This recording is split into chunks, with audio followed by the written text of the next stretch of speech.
और नोहा और उनीब तुमने भी पढ़ लेनी है यार, आज जाके आज पढ़ लेना, कोई बात नहीं। लिमिट्स का एनसीईआरटी से तुम्हें बेसिक अपना पढ़ना है बस। वो क्या वो बोल रहा है, मैं इतना चाहता हूँ तुम वो पढ़ो। तुम्हें जो बातें समझ आए ना आए, कोई दिक्कत वाली बात नहीं, अपना दिमाग से सोचो क्या कह रहा है भाई ये, थोड़ा इंटरेस्ट लेके पढ़ो उसे, ये क्या कह रहा है ये समझते हैं जरा, दिमाग की कमी थोड़ी ना है भाई। तो भाई दिमाग से तो दिक्कत नहीं है ना कहीं। आप अपन जानते हैं, पढ़ना जानते हैं, समझना जानते हैं, समझते हैं उसकी बात, हाँ ये हो सकता है सारी बातें समझना है, बिल्कुल आएंगी भी नहीं और आनी भी नहीं चाहिए आइडियल केस में। तो सारी बातें समझ आ जाएंगी तो फिर तो कोई फायदा नहीं होगा। ऐसे तो क्वेश्चंस भी होने चाहिए, क्यूरियोसिटी भी होनी चाहिए थोड़ी जानने की। पर मैं आपकी क्यूरियोसिटी पे भी कोई बात नहीं कर रहा, मैं तो बस ये चाहता हूँ कि आप उसे पढ़ें, और उसे पढ़ेंगे तो आपको दो चार बातें समझ आएंगी कुछ, और आपको अच्छा ही लगेगा फिर लिमिट्स पढ़ के, कि अब आपको थोड़ी सेंस बनने लगेगी कि क्या करवा रहा है। अब दूसरा क्वेश्चन ये है, क्या मैंने आपको कल वो दिया था एक, यही जो मैं अभी क्वेश्चन बोल रहा था, क्या ये किसी ने सॉल्व करा?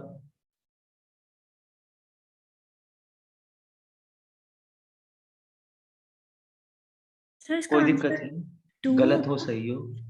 नहीं यशिका, तूने एलएचएल और आरएचएल दोनों निकाली उसकी? Yes sir. एलएचएल भी 2 आई, आरएचएल भी 2 आई। Yes sir. ओके ओके, ठीक है। अब देख, यही बस मुझे समझाना था। नहीं ये 2 नहीं होगा आंसर उसका, पर तेरे को ये बात समझनी है। अब यहां से ना एकदम हम लिमिट समझ जाएंगे बात को क्या कह रहे हैं, अगर आप इस बात को समझ गए तो। हमजा, ट्राई करा क्वेश्चन? यस सर, ट्राई किया था मगर हुआ अटक नहीं? गया था बीच में। कोई दिक्कत नहीं। नोहा, अरे बोल लिया कर भाई, क्या दिक्कत वाली बात है, पीछे से बैकग्राउंड नॉइज आएगी, कोई दिक्कत नहीं है यार, कोई कोई परेशानी थोड़ी ना है यहाँ पे, ओपन कॉन्वर्सेशन है, कोई दिक्कत नहीं है। पता है हमें घर में आवाजें होती हैं, तो कोई टेंशन वाली बात नहीं, तुम ये सब इतनी बातें मत सोचा करो यार। इस क्लास में तुम्हें ज्यादा सोचने का नहीं है, मतलब सोचना है अपने का, उससे रिलेटेड बस, सिलेबस से, और फालतू की टेंशन मत लिया करो तुम छोड़ दो सब मेरे को, कोई दिक्कत वाली बात नहीं है, कोई जज नहीं कर रहा तुम्हें, मैं तो कभी भी नहीं करता किसी को भी, कोई परेशानी नहीं है तो बोलना है तुम्हें सबको।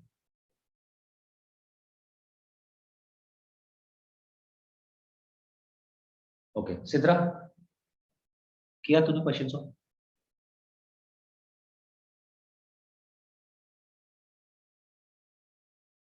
ओके, जो बोल नहीं रहा है, टेकिंग दैट एज नो, ठीक। उनीब, उनीब कल की क्लास में आया था क्या, ये बता पहले तो। सर कल कौन सी क्लास थी? मतलब कल आज इन के जो फ्राइडे को हुई थी, यस सर, फ्राइडे वाले। आया था ना, तो क्वेश्चन ट्राई करा वो? सर मैंने शायद लिखा नहीं था वो, मिस हो गया। चलो कोई नहीं, आओ अब सारे लोग करते हैं वो क्वेश्चन। क्या था क्वेश्चन? क्वेश्चन ये था कि हमें ग्रेटेस्ट इंटीजर फंक्शन पे, greatest integer function of x पे लिमिट लगानी थी, लिमिट एक्स टेंड्स टू 2। तो ये एलएचएल आरएचएल का जो कॉन्सेप्ट है ना, जो भी हमने सीखा कि भैया एलएचएल निकाल लो, आरएचएल निकाल लो, एलएचएल किसी की भी कैसे निकालनी है, आरएचएल अगर लिमिट लगेगी तो उसकी एलएचएल और आरएचएल दो चीजें एग्जिस्ट करेंगी हर बार, और वो दोनों चीजें हम निकाल भी सकते हैं एलएचएल और आरएचएल।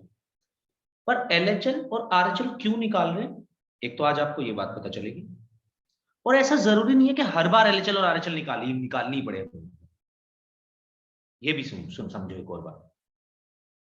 अब कैसे, मैं अभी आपको समझाता हूं, पर पहले क्वेश्चन सोल्व कर ले।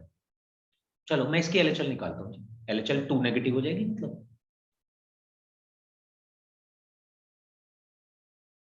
एक सेकंड, हाँ जी, तो एलएचएल हो जाएगी 2 नेगेटिव, तो ये बन जाएगा लिमिट, एलएचएल में बेसिकली हम ये निकालना चाहते हैं, और आरएचएल में हम ये निकालना चाहते हैं।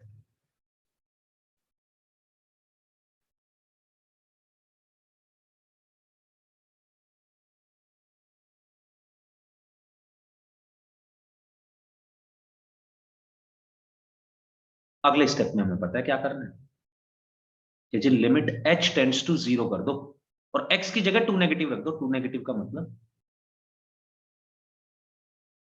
2 माइनस एच, इसमें भी पता है जी हमें नेक्स्ट स्टेप में यही सेम काम, बस x की जगह 2 पॉजिटिव रखना। अच्छा, यहाँ पे कितने ऐसे लोग हैं कि जिन्होंने अभी तक लिमिट्स पढ़ा ही नहीं? स्कूल, स्कूल की बात कर रहा हूँ, जस्ट रेज योर हैंड जिसने लिमिट्स बिल्कुल नहीं पढ़ा।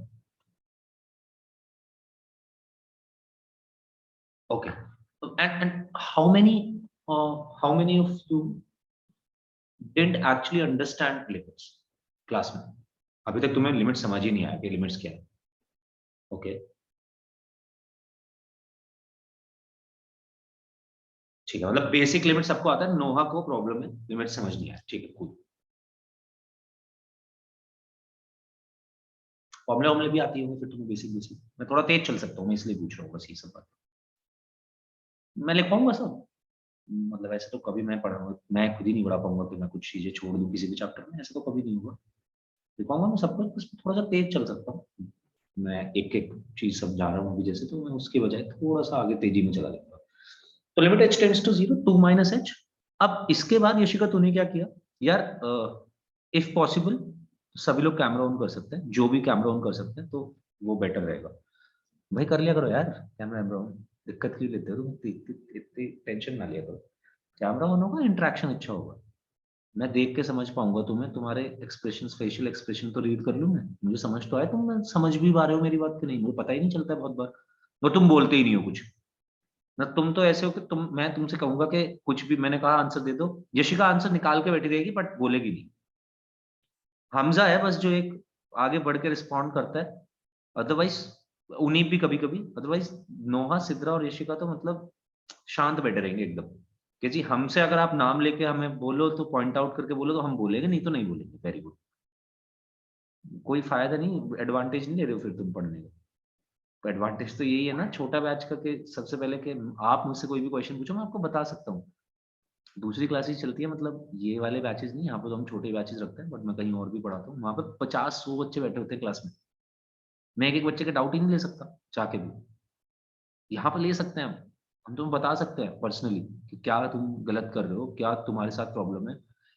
और ऐसा वैसे जनरली होता है कि मैं सारे बच्चों को जानता हूँ क्लास में, क्या कर रहा है वो, कहाँ वो गलती कर सकता है. तुम्हारे साथ ऐसा इसलिए पॉसिबल नहीं पता क्योंकि तुम इंटरेक्ट नहीं करते मेरे साथ. अदरवाइज मैं तुम्हें बहुत सारी बातें बता सकता हूँ जो मे बी तुम्हारे लिए हेल्पफुल रहे. तो इसलिए जब कभी कैमरा ऑन कर सकते हो करके बैठ जाया करो. आप आपस में किसी को देख भी नहीं पाएंगे, हम वो फोकस मोड या कुछ होता है उसे ऑन कर देते हैं, तो आप सिर्फ मेरे को देख रहे हो. राइट. चलिए जी. अब इसके बाद यशिका तूने क्या किया इसमें कि तूने h की वैल्यू 0 डाल दी. क्यों? यस सर, मैंने h को 0 रख दिया. h को 0 रखा तूने, तो h को 0 रखा तो ये भी 2 आ गया, ये भी 2 आ गया है ना, इसलिए तेरा आंसर 2 आया. बट अब तुझे यस समझना सर. पड़ेगी बात, पता है मुझे. अब तू ये समझ के ये क्या हो रहा है यहाँ पे यार, ग्रेटेस्ट इंटीजर फंक्शन तो हमें सॉल्व करना आता ही है. 2 माइनस एच का क्या मतलब है, 2 माइनस एच को वैल्यू की तरह कैसे देखेगी यशिका? 2 माइनस एच क्या वैल्यू है? 2 से थोड़ा सा छोटा नंबर. लाइक बोल के बता दे मुझे कौन सा होगा. 1.999. 1.999. 1.99 का ग्रेटेस्ट इंटीजर फंक्शन निकालेगी क्या आएगा? 1. मेन बात पता है क्या है कि यहाँ पे ना इंपॉर्टेंट, अभी 1 मिनट रुक जाओ.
यहाँ पर ये कॉन्सेप्ट इंपॉर्टेंट हो जाता है.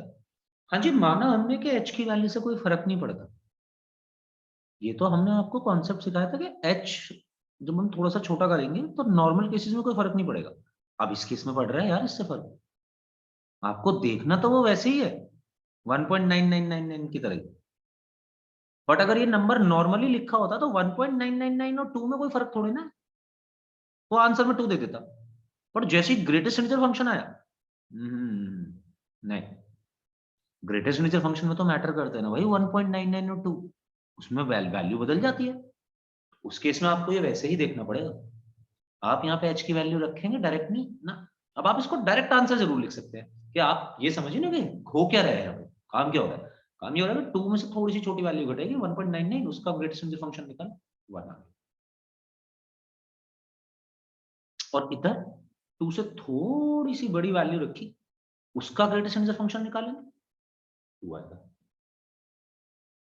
कोई भी डाउट हो पूछ सकते हैं आप। LHL इसकी 1 है, RHL इसकी 2 है, ऐसे निकालना था। और हमने क्यों h की वैल्यू डायरेक्ट नहीं रखी, रख तो सकते थे पर यहाँ पे h मतलब है तो एक्चुअली 2 - h 1.99 ही ना। इस केस में उससे फर्क पड़ रहा है। LHLi 1, RHLi 2, ऐसे हम लिमिट सॉल्व कर लेते हैं। LHL RHL का कॉन्सेप्ट अब मैं आगे की बात पे आऊंगा। अगर आपका कोई डाउट हो तो पहले आपके पास पूछ लीजिए।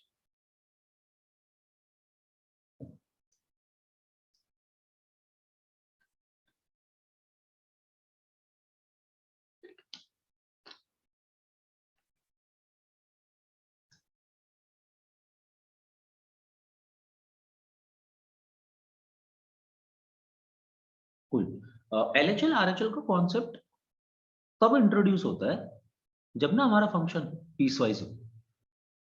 फंक्शन पढ़ के आए हैं, फंक्शन पे ही काम कर रहे हैं हम यहाँ भी। लिमिट्स कैलकुलस में हमेशा फंक्शन पे ही कुछ ना कुछ ऑपरेशन कर रहे होते हैं, आपको फंक्शन की समझ होनी चाहिए अच्छे से। तो यहाँ पे हम क्या ऑपरेशन कर रहे हैं कि भैया किसी भी फंक्शन की वैल्यू निकाल रहे हैं सम पॉइंट्स पे, लिमिट लगा देते हैं फंक्शन पे।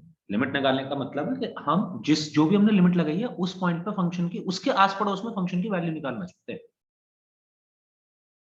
तो LHL RHL का कॉन्सेप्ट तभी तक वैलिड है, मतलब तभी हमें LHL और RHL निकालनी चाहिए जब हमारा फंक्शन पीसवाइज हो। अगर फंक्शन पीसवाइज ही नहीं है, एक और बात सुनो, मतलब एक और बात क्या सुनो, एक और चीज देखो। मान लो जी मैं आपसे ये क्वेश्चन सॉल्व करा रहा होता, लिमिट एक्सटेंड्स टू 2x, आप इसकी LHL निकाल लो। LHL इसकी 2 आएगी, क्योंकि 2 - h रखेंगे, h को 0 कर देंगे तो 2 ही आ जाएगी LHL। RHL भी इसकी 2 ही आएगी, 2 + h रखेंगे, h की वैल्यू 0 हो जाएगी, निकाल ली। LHL RHL दोनों सेम आई ना। 99% केसेस में, 1% तो फिर भी छोड़ दूंगा, अभी आगे जाके चीजें बदलेंगी हल्की फुल्की। 99% केसेस में जब तक फंक्शन पीसवाइज नहीं है, 99% केसेस में जब तक फंक्शन पीसवाइज नहीं है, LHL RHL सेम ही आ रही है, मत निकाल LHL RHL भाई, मत निकाल LHL RHL। LHL RHL निकालने का कॉन्सेप्ट ही तब अराइज होगा जो फंक्शन पीसवाइज है। एक बात, ये भी पीसवाइज था फंक्शन, इसलिए LHL RHL निकाला। जब जब पीसवाइज फंक्शन आएगा तब तब तो ये इंपॉर्टेंट हो जाएगा कि हाँ जी LHL और RHL से ही हम इस लिमिट को सॉल्व कर पाएंगे। बट अगर फंक्शन पीसवाइज नहीं है, जो कि ज्यादातर, मतलब ऐसे समझ लो कि 80% प्रॉब्लम्स आपकी बिना पीसवाइज फंक्शन की होंगी, 20% प्रॉब्लम पीसवाइज फंक्शंस की होंगी, जहां पे आपको LHL RHL निकालना पड़ेगा। तो 5 में से एक प्रॉब्लम में आपको LHL RHL निकालना पड़ेगा, 4 में LHL RHL निकालने की जरूरत नहीं है, ये रेशियो है। अगर आप 100 प्रॉब्लम्स लगाओगे तो 20 में LHL RHL निकालनी पड़ेगी बस आपको, 80 तो बिना LHL RHL के ही सॉल्व हो जाएंगे, क्योंकि वो पीसवाइज फंक्शन की सारी प्रॉब्लम थोड़ी ना देंगे हम आपको। पीसवाइज फंक्शन जब होगा तब LHL RHL बिल्कुल लगाना पड़ेगा, इसमें कोई डाउट नहीं। मतलब तब आपको बेस्ट वे LHL RHL से ही सॉल्व करना चाहिए क्वेश्चन को।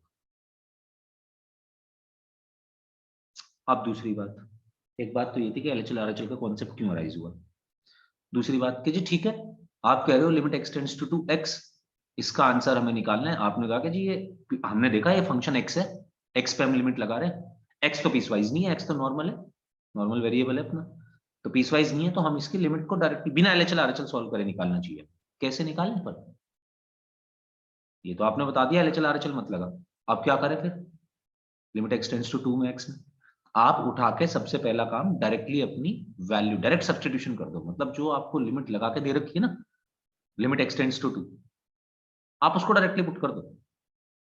आपने x की value limit x tends to 2 x दे रखा है, चलो मैं इस x को x स्क्वायर प्लस 2 कर देता हूँ, तो अब ठीक रहेगा। ये भी भाई पीस वाइज फंक्शन नहीं है। Piecewise function mod x होता है, फ्रैक्शनल पार्ट ऑफ x होता है, greatest integer function of x होता है, या पीस वाइज फंक्शन हम डिफाइन भी कर सकते हैं, जैसे हमने कल लास्ट क्लास में कुछ प्रॉब्लम्स करी कि fx की वैल्यू 0 से x 1 के बीच में है तो ये होगी, x की वैल्यू 1 से 2 के बीच में है तो fx ये होगा। इस तरीके से हम पीस वाइज फंक्शन को या तो अपनी तरफ से डिफाइन कर सकते हैं, मतलब आपको कोई डिफाइंड फंक्शन मिल सकता है या तो पीस वाइज, या फिर mod x, greatest integer function of x, fractional part of x, ये पीस वाइज फंक्शन होते हैं, ये signum function of x। Signum तो वैसे भी कांस्टेंट पीस वाइज ही होता है।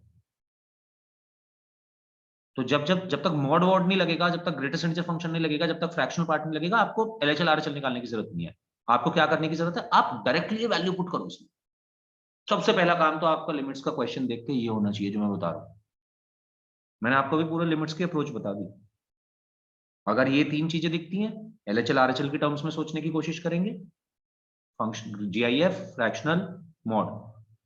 अगर ये तीन चीजें नहीं दिखती हैं, इन दैट केस हम नॉर्मली सबसे पहला काम तो ये कर रहे होंगे कि डायरेक्ट सब्स्टिट्यूशन करेंगे जो भी हमें दिया गया है। यहाँ पे x की वैल्यू 2 को टेंड कर रही है, x को 2 रख दो, 2 2 4 + 2 6 आंसर आया, इसका आंसर 6 ही होगा। जब तक आपने डायरेक्ट सब्स्टिट्यूशन करा और आपका आंसर कोई भी फाइनाइट वैल्यू आई तो वो आंसर हो गया। हाँ, अगर यहाँ पे प्लस माइनस इंफिनिटी बन रहा होता तो फिर मैं सोचता, फिर मैं आपको बताता क्या करना होता, बताऊंगा भी अभी थोड़ी देर में। ठीक है जी, सबसे पहली चीज ये करनी है, पहले पहचानो, अच्छा ना जीआईएफ दिया हुआ, ना ये दिया हुआ, ना ये दिया हुआ, सीधा वैल्यू पुट करके देखो। वैल्यू पुट करके आपका आंसर फाइनाइट नंबर आता है, वो आंसर होगा। चलिए, इससे पहले कि हम आगे बढ़े, अभी तो हम एलएचएल आरएचएल पे ही रहते हैं, और आपको एलएचएल आरएचएल के बारे में एक खास बात और बता देते हैं कि अगर हमारी एलएचएल और आरएचएल बराबर आ जाए ना, तो हम ये कहते हैं ये लिमिट एग्जिस्ट कर रही है। जैसे कि अगर आप limit x tends to 2 x square plus 2 solve करते, आप एलएचएल निकालते 6 आती, आप आरएचएल निकालते 6 आती, और आपने एलएचएल और आरएचएल निकाल लिया, 6 आया दोनों, तो मैं ये कह सकता हूं limit x tends to 2 x square plus 2 exists and its value is 6। अगर एलएचएल और आरएचएल बराबर ना हो, जैसे कि आपके सामने जो क्वेश्चन लिखा हुआ है वो बिल्कुल सेम वही क्वेश्चन है, limit x tends to 2 greatest integer function of x, हमने इसको निकाला, एलएचएल आई इसकी 2 पे 1 और आरएचएल आई इसकी 2 पे 2। तो इस केस में एलएचएल और आरएचएल बराबर नहीं है, तो हम कहेंगे limit x tends to 2 GIF of x does not exist. हम ये कह देंगे बस, इट डज नॉट एग्जिस्ट। और अगर वो पूछते क्यों एग्जिस्ट नहीं कर रही, because LHL is not equal to RHL. So पहला important point, if LHL and RHL of limit x tends to a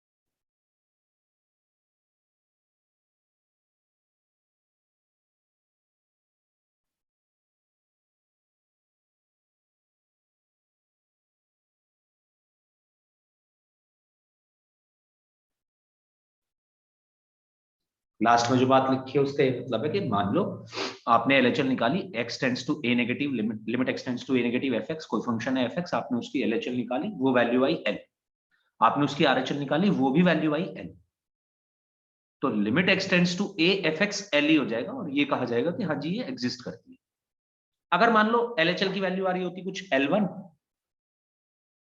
RHL की वैल्यू आ रही होती कुछ l2,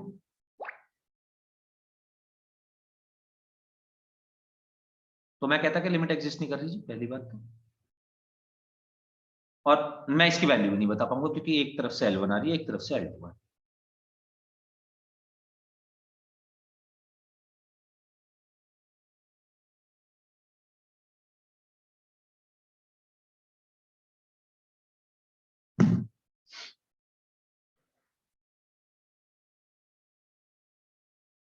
तो ऊपर वाले केस में लिमिट एग्जिस्ट नहीं कर रही। अब लिमिट एग्जिस्ट नहीं कर रही इसका क्या मतलब है, ये आपको एनसीईआरटी ने बता रखा है, वैसे तो इस बार भी बताया, और आप इस बात को पता नहीं समझ पाएंगे कि नहीं, ये थोड़ी सी अलग बात है। ग्राफ टूट जाएगा, ग्राफ ब्रेक हो जाएगा उसका। Fractional part of sorry GIF of x का ग्राफ आपने बनाया हुआ है, देख लो 2 पे टूटा हुआ है वो, 2 से इधर कुछ और वैल्यू है, 2 से इधर कुछ और वैल्यू है, डिसकंटिन्यूटी आ जाएगी। जो हम बार बार नेचर में लिख रहे थे ना, continuous continuous continuous continuity, continuity continuity जो अगले साल चैप्टर वो यही है, उसमें आपको लिमिट्स ही सॉल्व करनी है, और अगर आपकी लिमिट्स बराबर नहीं है तो वो ये बताएगा आपसे कि क्या इसका मतलब है। इसका मतलब है ग्राफ डिसकंटिन्यूअस हो जाएगा, उस पॉइंट पे ग्राफ नहीं बन पाएगा, या उस पॉइंट पे ग्राफ टूट चुका होगा, ब्रेक हो जाएगा, उससे पहले कुछ और बन रहा होगा, उसके बाद कुछ और बन रहा होगा। और आप देख लो ग्रेटेस्ट इंटीजर फंक्शन हर इंटीग्रल वैल्यू पे ब्रेक होता है। तो अगर x टेंड्स टू 3 होता ना यहाँ पे, तो 3 की LHL बन जाती 2, और 3 का RHL, 3 का LHL मतलब 2.99 वैल्यू रख रहे हो आप, तो 2 बन जाता, 3 का RHL 3 बन जाता। हर हर इंटीजर पे ब्रेक होगा, हर इंटीजर पर लिमिट एग्जिस्ट नहीं करेगी इसकी। कोई डाउट?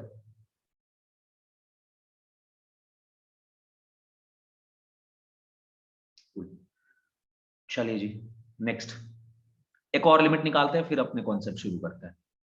LHL RHL बस इतना ही पढ़ना है तुम्हें, हो जाएगा, वह हो गया बस, ऑलमोस्ट खत्म। अब तो हम लिमिट्स पढ़ना सीखेंगे कि जी भाई ठीक है, LHL RHL में भी तो लिमिट सॉल्व ही करनी है भाई, LHL में भी तो x टेंड्स टू 2 नेगेटिव, वो सॉल्व भी तो करना पड़ेगा पूरा। अब उसे सॉल्व कैसे करना है, अभी तो आपको बहुत बेसिक बेसिक एग्जांपल दिए जा रहे हैं, इसलिए सॉल्व कर पा रहे हो आप सारे। आपको सॉल्व करना सिखाएंगे, मेन तो काम होगा इनडिटरमिनेट फॉर्म का। जब इनडिटरमिनेट फॉर्म बनेगी तब लिमिट्स कैसे सॉल्व होंगी। अभी तक इनडिटरमिनेट फॉर्म्स पे नहीं गए हैं, अभी तो हम ये नॉर्मल नॉर्मल चीजें कर रहे हैं। चलो ये फ्रैक्शनल पार्ट ऑफ एक्स है, निकालें इसको।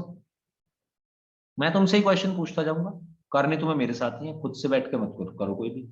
LHL निकालना है जी। सबसे पहले तो मेरे को नोहा, नोहा माइक ऑन होगा तेरा कि नहीं आज? Yes sir. बता मुझे क्या लिखूं मैं LHL, तेरे को समझ नहीं आया ना लिमिट्स, आ जा आएगा अब समझ। बता मुझे क्या लिखना चाहिए मुझे LHL में, कैलकुलेट करना चाहता हूँ इसकी। The limit extends to 2 negative. किस पे लगा रहे हैं limit? Fractional part of x. Fraction part of x. और सिद्रा RHL निकाले तो क्या लिखे? Limit extend to 2 plus, to positive बोल देते हैं इसको। Fractional part of x, right. Yes अब हमने इसको निकालना शुरू करा, तो अगर मैं 1 पे लगाना चाहूंगा इसको, अब प्रॉपर्टीज भी तो मैं यूज करवाऊंगा ना तुमसे थोड़ी थोड़ी, मैं चाहता हूँ तुम्हें प्रॉपर्टीज देखूंगी याद है कि नहीं है, होंगी नहीं इतनी आसानी से जब तक तुम प्रैक्टिस नहीं करोगे क्वेश्चंस की। बुक्स वुक्स लगा लिया करो, थोड़ी अच्छी पूछ लिया करो कभी कौन सी बुक लगानी है, मैं बता दूंगा। कुछ अच्छी बुक्स लगाओगे तो पता भी चलेगा तुम्हें क्या पढ़ रहे हो, बुक्स ही नहीं लगाओगे तो पता क्या चलेगा तुम्हें मैं क्या पढ़ा रहा हूँ। मैं खुद ही खुश होता रहूँ कि मैंने इतना अच्छा पढ़ाया आज में, तुमने सवाल ही नहीं लगाए इसके, कुछ तुम्हें पता ही नहीं है यूज कहाँ हो रहा है, फायदा ही नहीं होगा कोई। Limit x tends to 1 negative, fractional part of x. अगले स्टेप में क्या लिख सकते हैं हमजा इसे, अगले स्टेप?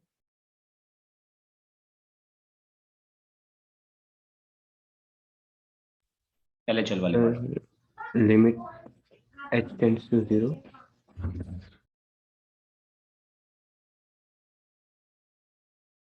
आगे भी कंप्लीट करना है पूरा, अब क्या करो? कोई बात नहीं, बोल दे उसे मजे करने दे, तू बोल। फ्रैक्शनल पार्ट ऑफ एक्स क्या बनेगा? अब एक्स की जगह 1 नेगेटिव भी तो रखेगा नहीं? Yes sir. तो 1 नेगेटिव का मतलब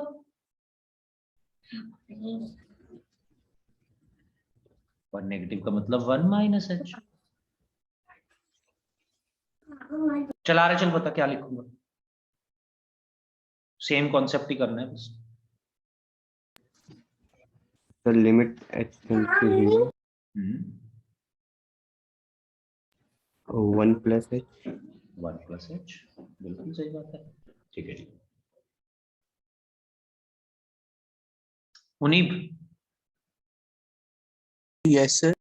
लेफ्ट हैंड साइड सॉल्व कर, चल लेफ्ट हैंड लिमिट बता मेरे को, अगला स्टेप में क्या होना चाहिए, 1 माइनस एच का फ्रैक्शनल पार्ट क्या आएगा?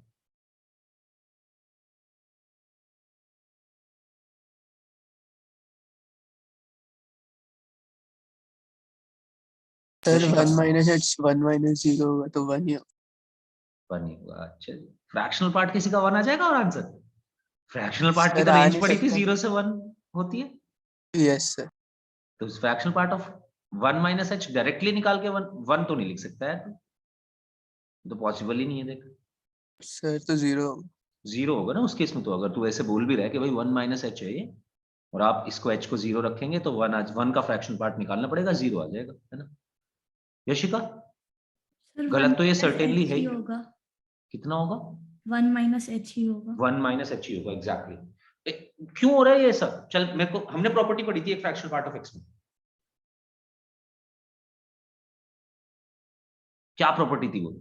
मुझे लगता है कॉन्सेप्ट तो तू समझ गई है 1 माइनस एच क्यों हो रहा है, पर तुझे वो प्रॉपर्टी याद नहीं होगी, मैं वो भी याद दिलाना चाहता हूँ। क्योंकि x fractional part breaks into x and x minus 1 when for x not when x minus 1, x minus 1 को मत याद कर, तू सिर्फ x वाली जो प्रॉपर्टी मुझे बता रही है वही बता दे।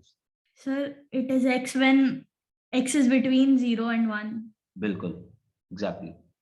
1 माइनस एच की वैल्यू मुनीब है तो 0.99 ही यार, अभी यही बात तो बताई थी जीआईएफ में कि तू सही बोल रहा है। अगर हम नॉर्मली सॉल्व कर रहे होते इस क्वेश्चन को, अगर ये फ्रैक्शनल पार्ट ना लगा होता तो मैं बिल्कुल h को 0 रख देता।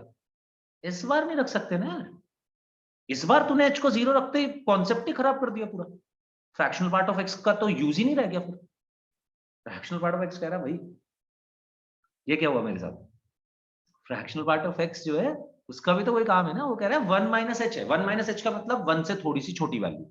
अगर 1 से थोड़ी सी छोटी वैल्यू होती है, फ्रैक्शनल पार्ट ऑफ x की वैल्यू x के ही बराबर हो जाती है इफ x बिलोंग्स टू 0 से 1।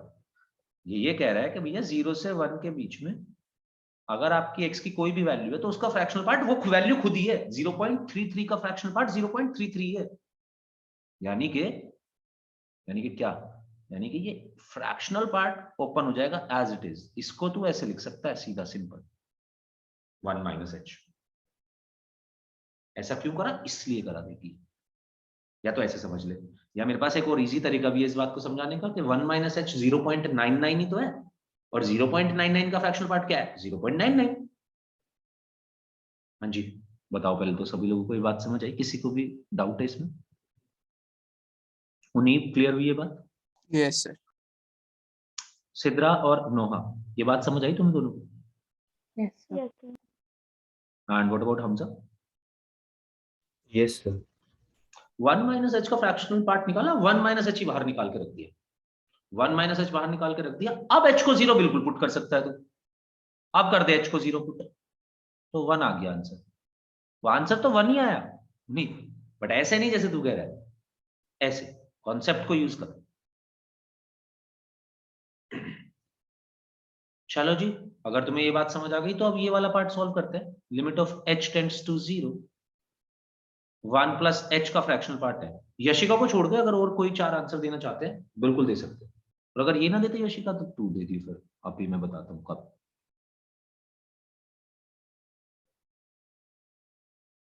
Fractional part of 1 plus h,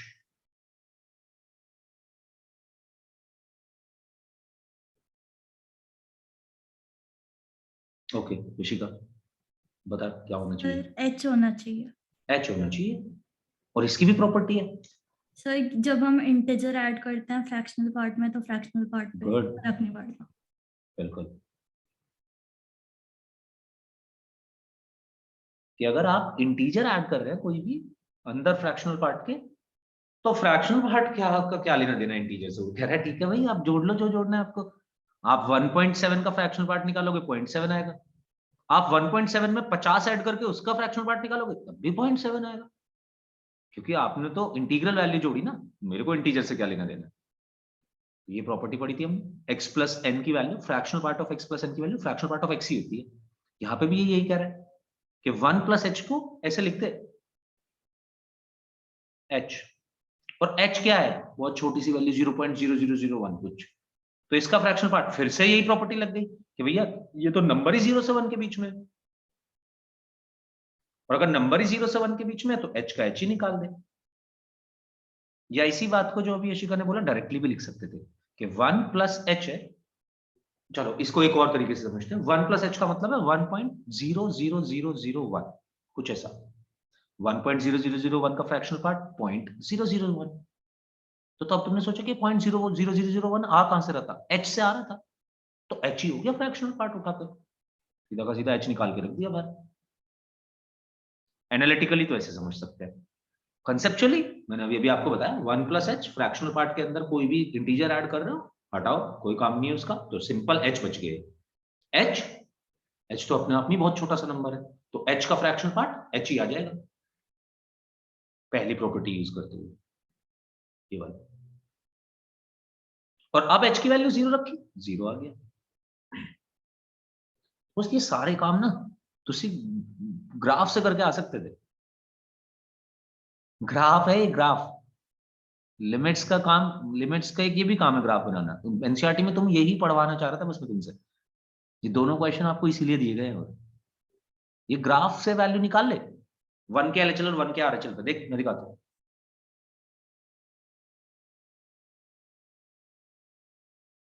ये होता था भाई ग्राफ,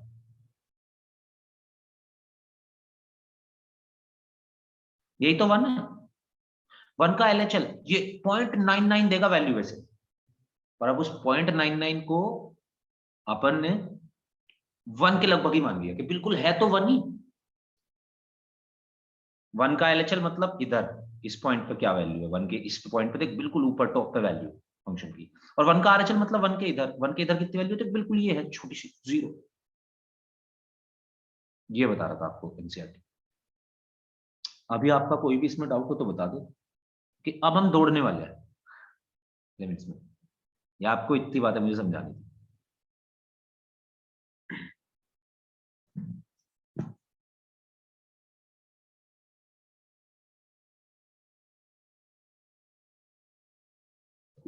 चलो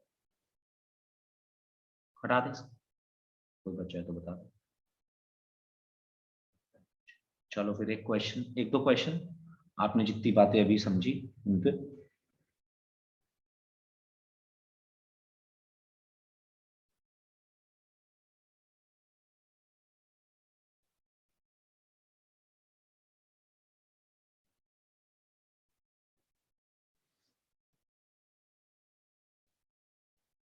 ये तो आसान सा क्वेश्चन है, फटाफट बता दो। Check whether limit x tends to 1 fx exists or not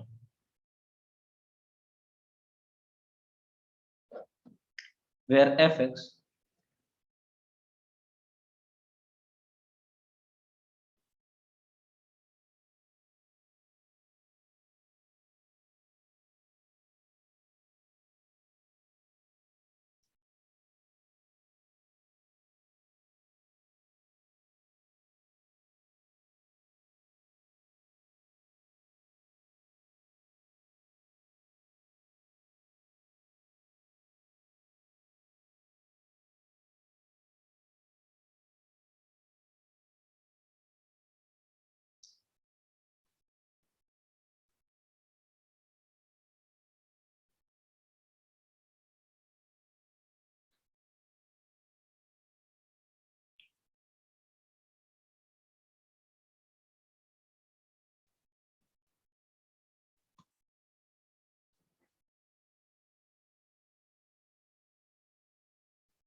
मुझे पूरी उम्मीद है आप सारे क्वेश्चन गलत करने वाले हैं।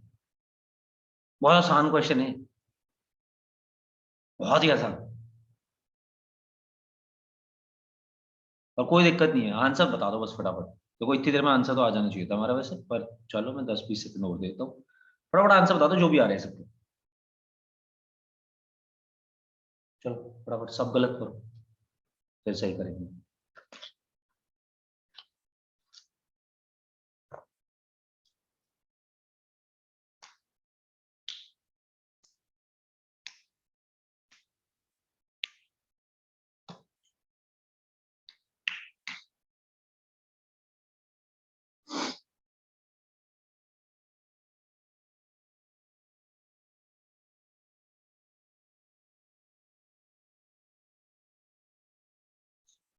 नोहा बता दे जरा कैसे कर रही है।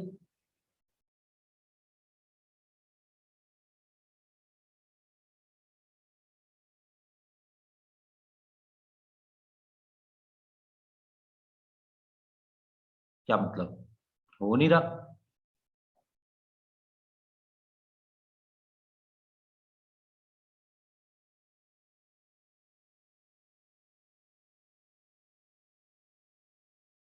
सिद्रा आया आंसर?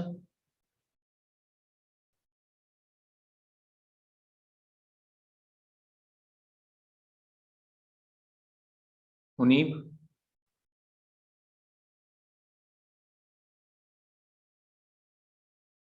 सर मैंने आंसर भेजा। कहाँ भेजा तूने आंसर मुझे? नहीं नहीं, मुझे नहीं भेजा।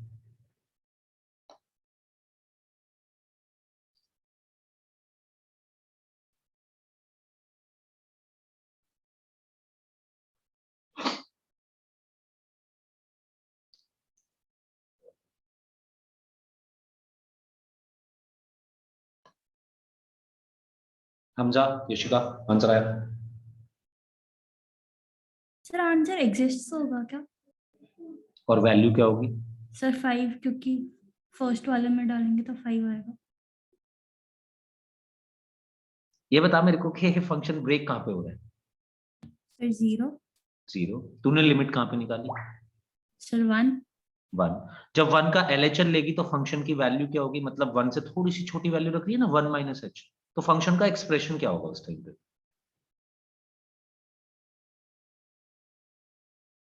2 1 plus h 2 into 1 plus h plus 3।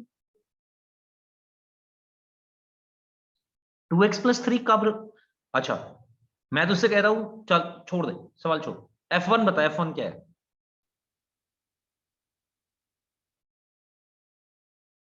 जब हम इक्वेशन में 1 पुट कर देंगे x की जगह। आंसर बता मुझे, तो कल तो तूने मुझे आंसर बताया है ना पिछली क्लास में। ये सर F1 बता, 5। F1। वाई 5? हे भगवान, वाई 5? ओ भैया, वाई 5, वाई सर 6 6। 6 ना, राइट। और F 0.5 निकालेगी तो क्या आएगा?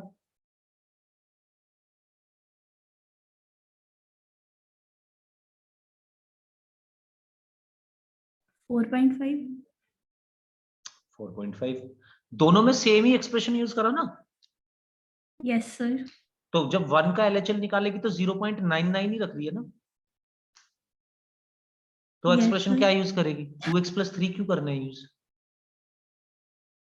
3 टाइम्स x + 1 ही करेगी ना एक्सप्रेशन, तो यूज अपनी कैलकुलेशन के लिए। Yes sir. और 1 के RHL पे भी वही करेंगे।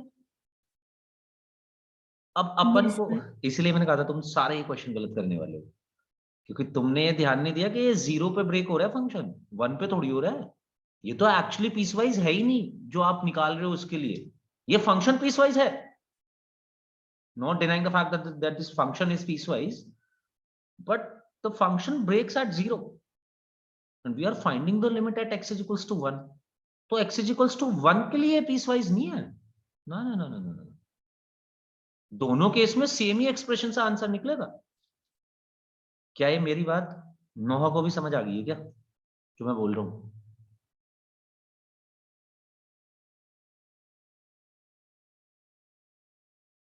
बच्चे मैं ये बोल रहा हूं, x टेंड्स टू 1 पे जब तू LHL निकाल रही है तो 0.99 वैल्यू रखेगी ना। x LHL 1 पे निकाल रहे हैं तो मतलब हम 0.99 पे वैल्यू निकालना चाहते हैं, और RHL निकाल रहे हैं अगर 1 पे तो 1.01 निकाल रहे हैं। तू ना अपने वो यूज करा कर स्टिकर्स, अच्छे हैं वो, मुझे पता चलता रहेगा तेरे को समझ आ रही है बात नहीं आ रही है। ठीक है, तो ओके, नॉट ओके, ये सब यूज कर सकती है। तो 1 पे अगर हम LHL निकाल रहे हैं 0.99, 1 पे अगर RHL निकाल रहे हैं 1.01 पे वैल्यू निकालना चाहते हैं। दोनों ही केस में फंक्शन के लिए एक्सप्रेशन तो 3 टाइम्स x + 1 ही वैलिड हो गया, क्योंकि 3 टाइम्स x + 1 फंक्शन का एक्सप्रेशन है अगर x की वैल्यू 0 से बड़ी है। दोनों ही वैल्यू 0 से बड़ी तो है, 0.99 भी और 1.01 भी। तो दोनों केस में फंक्शन का, मैं कह रहा हूं मुझे लिखवा के, नोहा मेरी बात समझ आई तेरे को क्या कह रहा हूं? Yes, sir. तो LHL जब हमने निकाला, मैं आपको एक बार लिख के भी दिखा देता हूँ, 1 नेगेटिव fx आप रखोगे तो भाई आप fx की वैल्यू 1 नेगेटिव मतलब 1 से थोड़ी सी छोटी पे आप 2x + 3 नहीं लोगे ना। हाँ, आपने पहले क्वेश्चन करे थे जिसमें ये काम कराया गया था, बट यहाँ पे पर्पज ही ये था आपको समझाने का कि भाई ध्यान दे क्या लिमिट निकाल रहा है और क्या कहाँ पे फंक्शन ब्रेक हो रहा है। फंक्शन ब्रेक 0 पे हो रहा है तो लिमिट 1 पे निकाल रहा है, काहे को तेरे को LHL RHL निकालने का है। डायरेक्ट वैल्यू पुट कर, x की वैल्यू 1 पुट कर, इसमें 6 आंसर आएगा, 6 ही आएगा, दिक्कत ही नहीं है कोई, निकाल के अभी दिखाऊंगा भी। तो लिमिट एक्सटेंड्स टू 1 नेगेटिव, अगर मैं ये रखता हूं तो 3 टाइम्स x + 1, यही एक्सप्रेशन यूज करना है जो कि मुझे RHL में भी यही करना है। और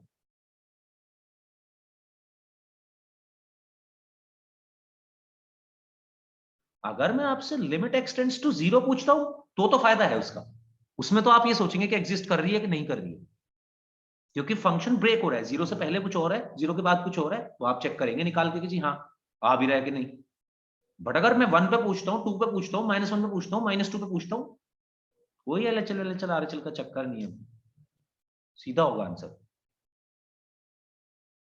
तो यहाँ पे अगर मैं इसको अगले स्टेप पे लेके जाता हूँ, लिमिट h टेंड्स टू 0, अच्छा पहली बात तो यहाँ पे भी सेम ही एक्सप्रेशन वैलिड होगा। अगले स्टेप में मैं इसको ऐसे लिखूंगा, 3 टाइम्स 1 - h + 1, h को 0 रखूंगा, 6 आएगा आंसर। सेम काम यहाँ पे भी करूंगा,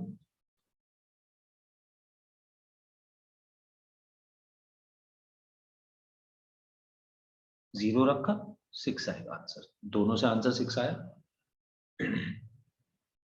यानी कि दोनों आंसर लिमिट एग्जिस्ट कर रही है, और लिमिट इसका मतलब हम ये बोल सकते हैं कि that limit x tends to 1 fx = 6।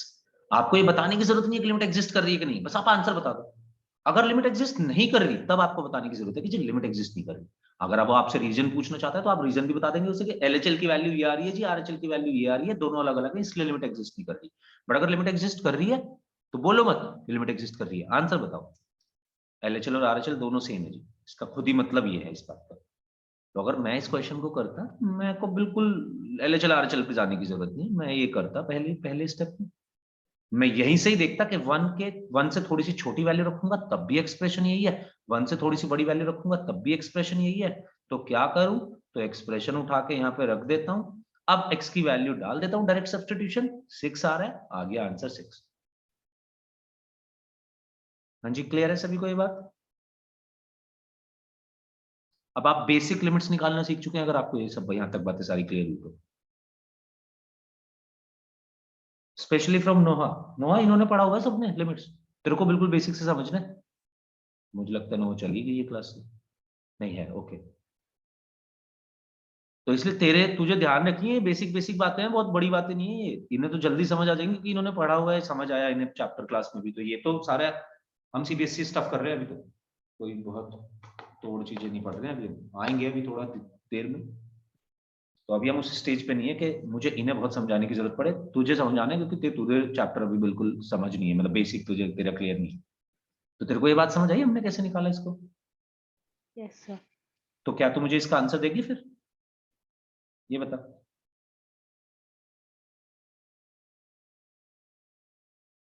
मेरे हिसाब से पेन उठाने की जरूरत नहीं है हमें इसमें।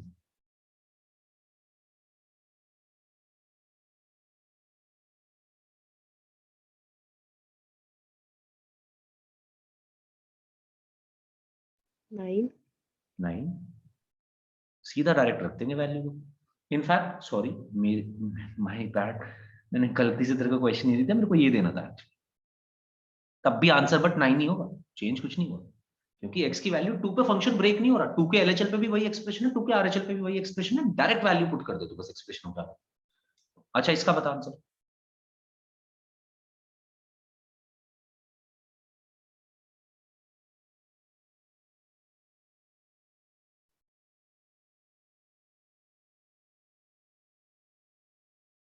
0. फिर गड़बड़ करती देख तूने, जब x की वैल्यू -1 होगी, चल रुक जा, सिद्रा आंसर बताएगी इसका?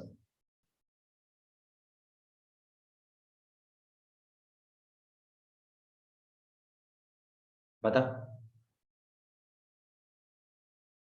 1.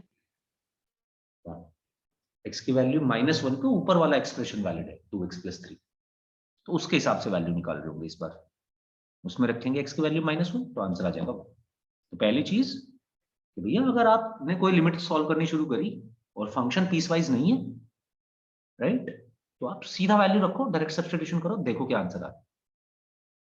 अगर फंक्शन पीसवाइज है तो आप सोचेंगे यार क्या है क्या नहीं, मतलब तब LHL RHL से जाएंगे, फिर पूरा पूरा कैलकुलेट करना पड़ेगा, बट तब भी काम यही करना है। जब LHL को सॉल्व कर रहे होंगे तो एंड में जाके ये दो स्टेप मैंने आपको शुरुआत वाले बताए, एंड में जाके आप h को 0 पुट कर देंगे और उस पर थोड़ा सा सोचते हुए कि भैया फ्रैक्शनल पार्ट और ग्रेटेस्ट इंटीजर फंक्शन तो नहीं है, ये वैल्यू जो बन रही है क्या बन रही है, ये सब चीजें थोड़ा सा सोचते हुए, जैसे मैंने आपको एग्जांपल्स दिखाए, इस तरीके से आप वर्कआउट करेंगे चीजें। अच्छा चलो, अब मैं इसी में एक क्वेश्चन और दे रहा हूं, सब लोग इसे करना शुरू कर दो। मुझे लगता है उन्हीं और कोई और एक और, आज तुम्हें 3D भी पढ़ना है ना? Yes, sir. कौन कौन है? उनीवन नोहा, ओके।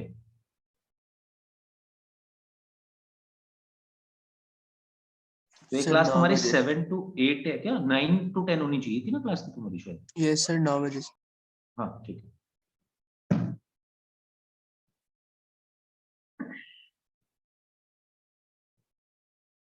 अब मैंने आपसे ये पूछा अगला question, limit x tends to 0 f(x).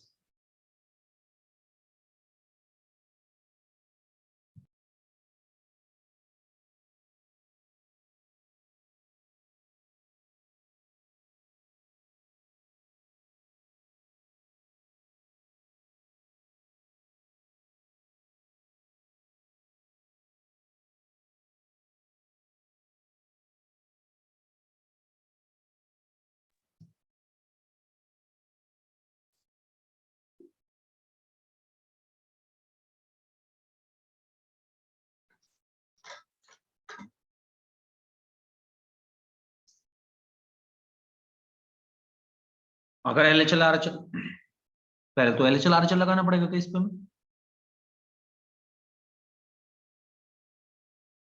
कोई भी बता दो फटाफट, LHL RHL लगाना पड़ेगा तो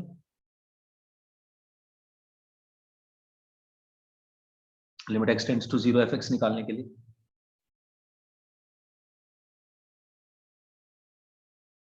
नहीं सुधरोगे ना तुम।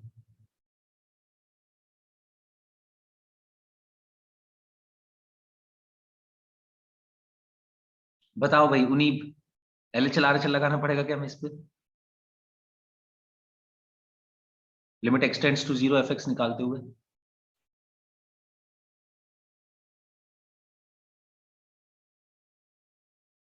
हमजा यस सर लगाना पड़ेगा। लगाना पड़ेगा। तो ये आंसर तूने पहले क्यों नहीं दिया मेरे को?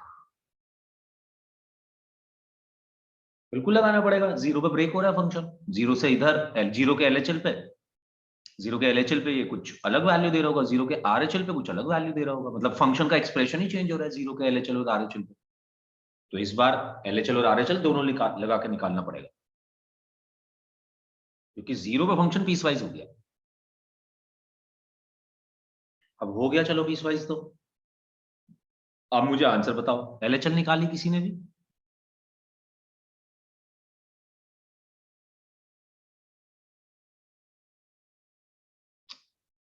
कॉन्सेप्ट्स तुम्हारे बिल्कुल क्लियर नहीं है, समझाता रह जाऊंगा मैं तुम्हें पर तुमने नहीं समझना।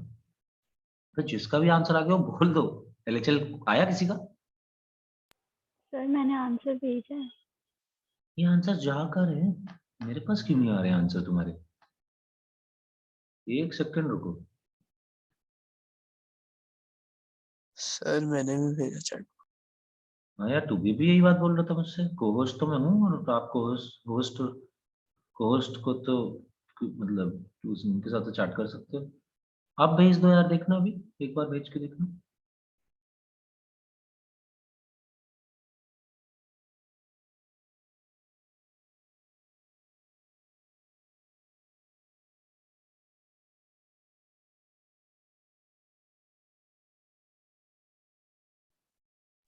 सर अब मिला।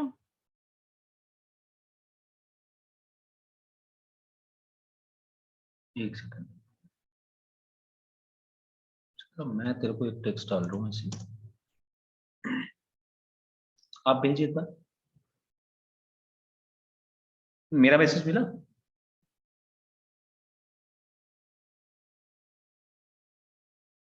No, अच्छा यार, फिर तो फिर तो ये हमारे एंड पे प्रॉब्लम है। एक सेकंड,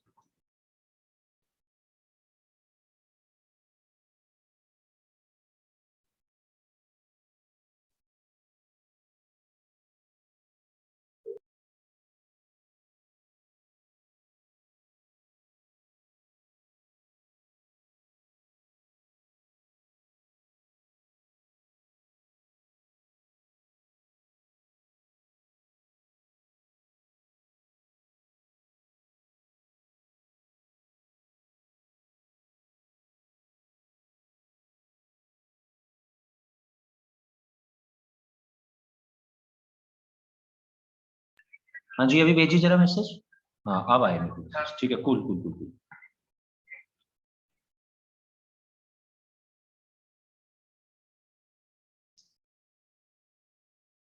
हाँ, अब आ गए भाई मेरे पास सबके आंसर। एलएचएल आ गई है जी, ठीक है। सिद्रा ने मेरे को एलएचएल भेजी है, नहीं नहीं, उनीब ने मेरे को एलएचएल भेजी, करेक्ट है, गुड।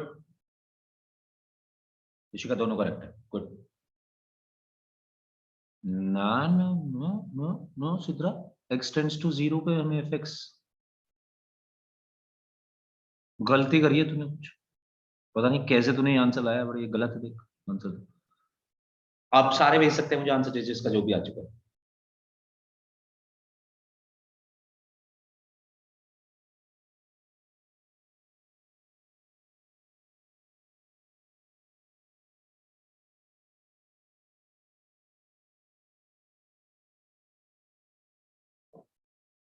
नौवा बात समझ नहीं आई अभी, पूछ ले मुझसे कुछ, जो भी परेशानी है।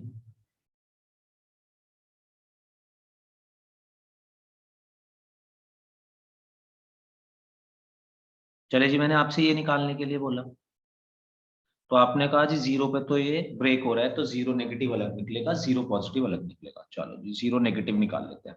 0 नेगेटिव का मतलब 0 से थोड़ी सी छोटी वैल्यू, तो कौन सा एक्सप्रेशन यूज करना चाहिए सिद्रा मेरे को?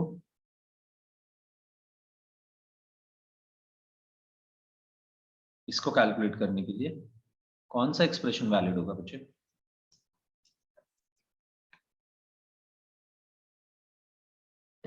Okay, you need to understand what a piecewise function is.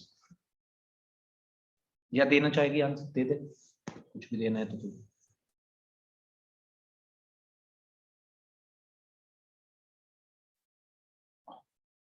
Okay, मैं समझा देता हूं तेरे को एक बार ही, देख क्या इस fx का मतलब ही है, ये जो अभी सामने लिखा हुआ है, that fx has expression, fx is expressed as 2x plus 3 if x is less than equal to 0।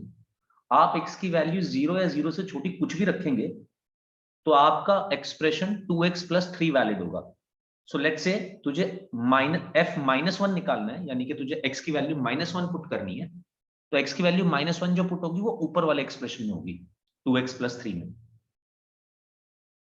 x की वैल्यू तूने -1 पुट करी, आंसर आया 1। x की वैल्यू -2 पुट करनी है, ऊपर करनी पड़ेगी। नीचे कह रहा है fx is 3 times x plus 1 when x is greater than 0। So this fx has expression 3 times x plus 1 whenever x is greater than 0। मतलब अगर तुझे f1 निकालना है तो 3 टाइम्स x plus 1 में x की वैल्यू 1 रखनी पड़ेगी, ना कि ऊपर वाले में। तो x को 1 रखेगी तो 1 plus 1 2 3 6 आ जाएगा, f1 की वैल्यू 6 है। f2 निकालना है, अगेन नीचे वाले एक्सप्रेशन में ही रखना पड़ेगा, कोई बात नहीं। अब हम इसकी वैल्यू निकालेंगे। देख, तो जब मैं limit x tends to 0 negative निकाल रहा हूं, तो इसका मतलब मैं x की वैल्यू 0 से थोड़ी सी छोटी रख रहा हूं।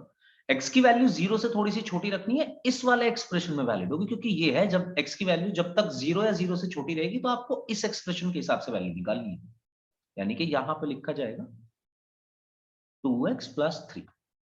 सिमिलरली अगर मैं यहां, सॉरी ये नहीं हटाना था, ये हटाना, ये भी नहीं हटाना था।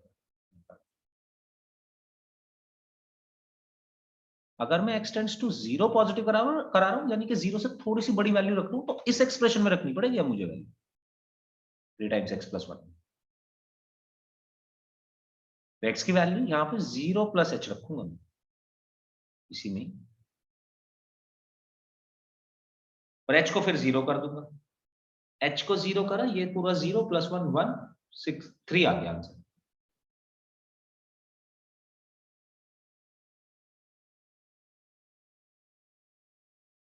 और अब यहां पे आप 0 नेगेटिव निकालेंगे, तो यहां पे 0 माइनस h पुट करेंगे, h को 0 पुट करेंगे, तो ये भी आंसर 3 आ जाएगा। देखो, तो 0 पे LHL और 0 पे RHL दोनों 3 आ रहे हैं, यानी कि limit x tends to 0 fx exist करता है। क्या वैल्यू है इसकी? 3।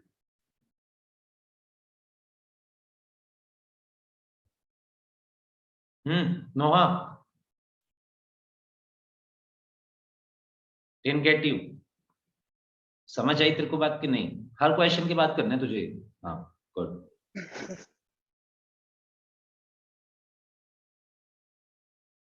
ठीक है जी, एक और क्वेश्चन कराना है। आप पहले फटाफट इसे नोट कर लीजिए, इसके 2-3 पार्ट हैं, सारे भी कर सकते हो आप चाहो तो।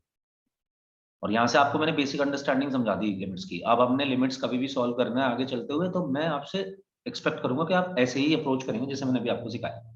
मैं करा दूंगा क्वेश्चन, मैं अपना करा दूंगा। एक क्वेश्चन और मैं अपनी तरफ से एक और कराऊंगा, बट अभी फिर आपसे मुझे 1-2 क्वेश्चन पूछने होंगे जो आपको विद इन 1 मिनट सारे क्वेश्चन सॉल्व कर देना है।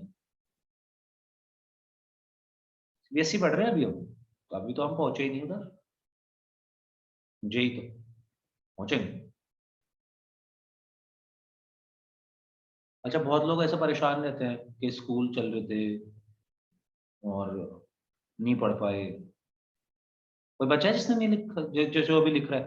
हैंड रेज कर लो अगर कोई भी ऐसा है तो।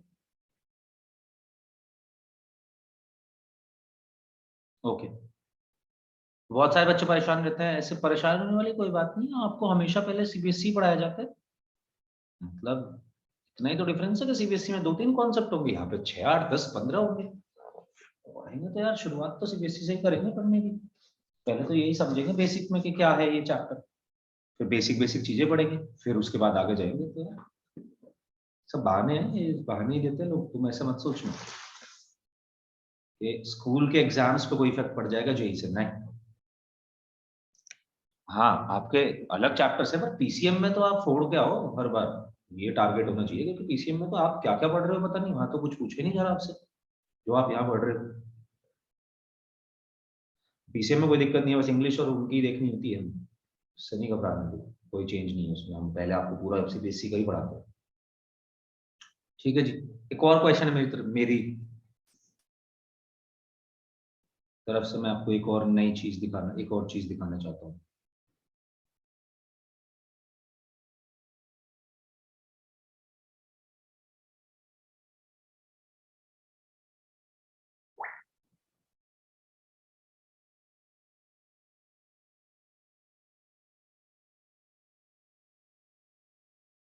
मैं यहाँ पे आपको 2 बातें बताऊंगा,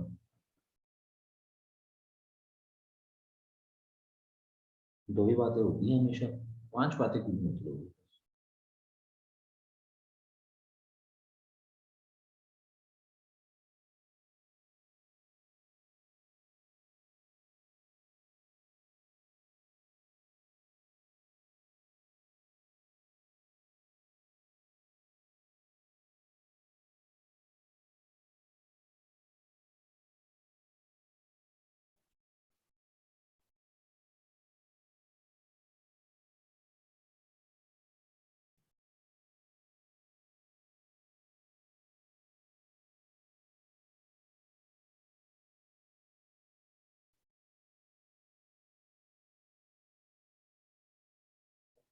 और उसने तो हमसे पूछ लिया भाई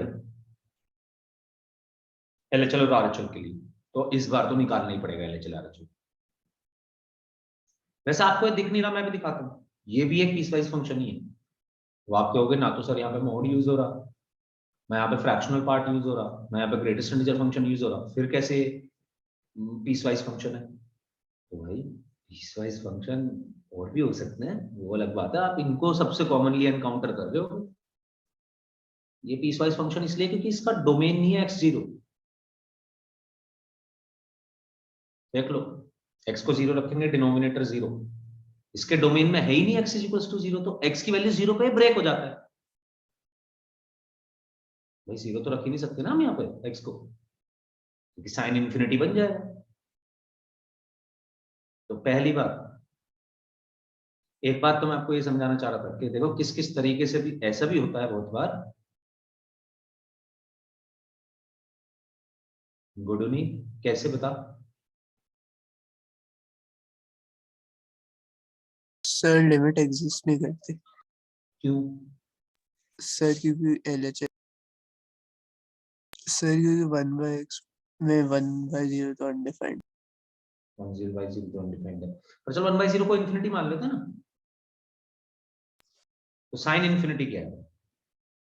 दूसरी बात ये सिखानी है तेरे को, सर इन्फिनिटी। इन्फिनिटी।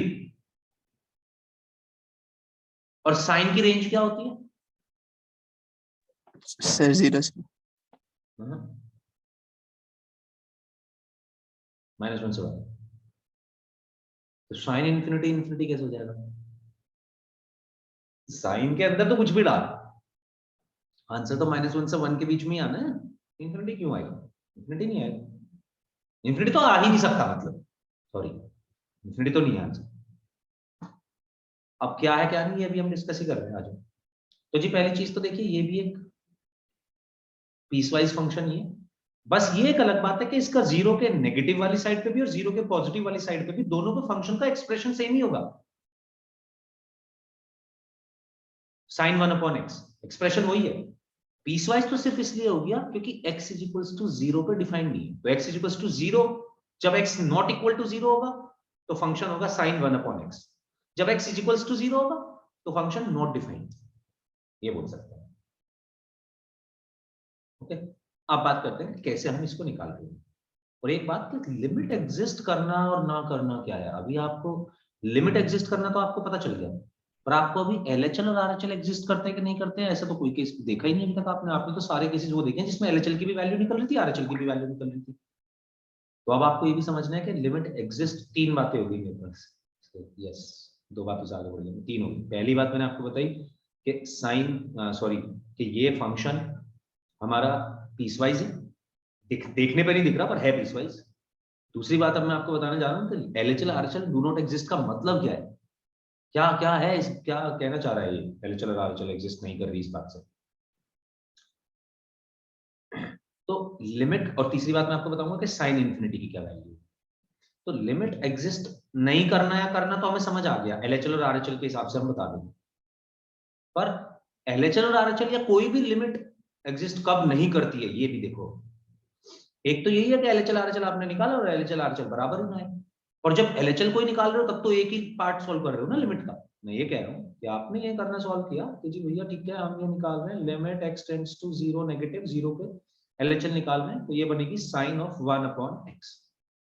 आप अगले स्टेप में इसको लिख देंगे limit of h tends to 0 sine of x की जगह रखेंगे 0 minus h, 0 minus h is nothing but minus h, आपने h को रखा 0, माइनस साइन के अंदर माइनस बाहर आ जाएगा और ये बन जाएगा माइनस साइन इन्फिनिटी। रुक जाओ अभी, RHL पे पहुंचो, limit x tends to 0 positive sine of 1/x, बोले तो limit h tends to 0 sine of 1/h, x की जगह 0 प्लस h रख देंगे, 0 plus h is nothing but 0, and this would become sine of infinity. अब आगे की बात, जब ये साइन ऑफ इन्फिनिटी बन गया तो साइन ऑफ इन्फिनिटी का क्या आंसर है नहीं पता, सैडली। मतलब इन्फिनिटी तो कोई बहुत बड़ा एंगल है, इसका ये तो मतलब हुआ इन्फिनिटी मतलब कोई बहुत बड़ा साइन के अंदर आपने एंगल डाल दिया, अब वो बहुत बड़ा एंगल कितना है ये तो उस हम साइन की वैल्यू तो तभी निकाल सकते हैं जब हमें एग्जैक्ट एंगल पता हो सकता है वो बहुत बड़ा एंगल पाई का मल्टीपल हो तो आंसर 0 आ जाएगा। हो सकता है वो बहुत बड़ा एंगल 4n+1 पाई/2 की फॉर्म में हो तो आंसर 1 आ जाएगा। हो सकता है वो बहुत बड़ा एंगल 4n+3 पाई/2 की फॉर्म में हो तो आंसर -1 आ जाएगा। डिपेंड्स वो इंफिनिटी क्या है, मतलब वो एंगल है क्या। तो साइन ऑफ इंफिनिटी पता नहीं क्या होता है, पर जो भी होगा होगा तो -1 से 1 के बीच में, इससे बाहर नहीं होगा, इंफिनिटी नहीं आएगा आंसर इसका।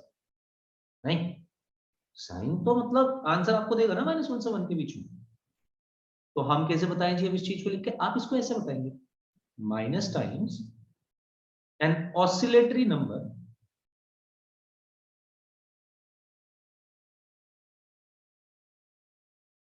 मैं बताता हूँ इसका मतलब क्या, ऑसिलेटरी नंबर क्या होता है।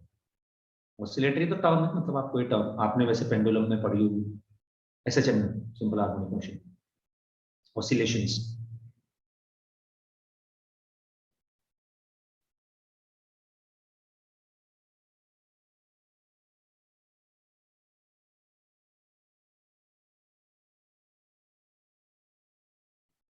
हम ये कह रहे हैं माइनस टाइम्स साइन इन्फिनिटी का आंसर, साइन इन्फिनिटी का आंसर एक ऑसिलेटरी नंबर होगा। ऑसिलेटरी मतलब कि वो नंबर लगातार अपनी वैल्यूज बदलता रहेगा, -1 से 1 के बीच में वो ऑसिलेट करता रहेगा, लाइक सिंपल पेंडुलम। तो इसकी वैल्यू -1 भी हो सकती है, इसकी वैल्यू 1 भी हो सकती है, 0 भी हो सकती है, -1 से 1 के बीच में कुछ भी हो सकती है, हमें नहीं पता क्या होगी। आप इन्फिनिटी का मतलब तो बहुत बड़ी वैल्यू है, तो ये जो है ऐसे -1 से 1 के बीच में ऑसिलेट करता रहेगा। मतलब ये तो मैंने सिंपल पेंडुलम बना के दिखा दिया आपको, ये ऑसिलेट ऐसे करेगा रियल नंबर लाइन पे। ये वैल्यू -1 से 1 तक घूमती रहेगी, कुछ भी हो सकती है, क्या पता नहीं। निकाल के एग्जैक्टली तो नहीं बता सकते जी हाँ साइन इन्फिनिटी का आंसर ये है, पता नहीं क्या आएगी वैल्यू, पर हाँ एक सर्टेन चीज है कि -1 से 1 के बीच में है। ओके जी, दूसरी चीज पे आ जाओ। दूसरी, यहाँ भी साइन इन्फिनिटी है, सेम, हमें इसका भी आंसर नहीं पता। तो an oscillatory number which oscillates between -1 and 1। पिछली बार वही चीज माइनस टाइम्स थी, इस बार वही चीज बस नॉर्मल आ जाएगी, an oscillatory number which oscillates between -1 and 1। आप मत सोचना ये क्या है ऑसिलेटरी नंबर, ये एक रेंज है, -1 से 1 के बीच में कुछ भी वैल्यू दे सकती है। क्या आप निकाल पाए उस वैल्यू को? नहीं। जब आप अपनी लिमिट का आंसर ना निकाल पाए तब होता है लिमिट डज नॉट एग्जिस्ट। या या आपके लिमिट का आंसर प्लस इंफिनिटी आ जाता, तब भी डज नॉट एग्जिस्ट होता। तो लिमिट, पहली चीज ये एक पीसवाइज फंक्शन था। दूसरी बात, लिमिट एग्जिस्ट करने का मतलब, लिमिट एग्जिस्ट ना करने का क्या मतलब होता है। तो लिमिट एग्जिस्ट ना करना यानी कि या तो आंसर प्लस इंफिनिटी आ जाए, या आप आंसर ना निकाल पा रहे, जैसे कि ये केस कि हम एक सर्टेन आंसर फाइनाइट वैल्यू पे नहीं पहुंच पाए, मैं नहीं पता क्या आंसर आ रहा है इसका, -1 से 1 के बीच में है, हाँ ये ठीक है, बट क्या है निकालना तो पड़ेगा वो, आप नहीं निकाल पाए, कोई बात नहीं, आप बता सकते हैं कि जी लिमिट एग्जिस्ट नहीं करती, हम नहीं निकाल पाएंगे इस वैल्यू का नंबर।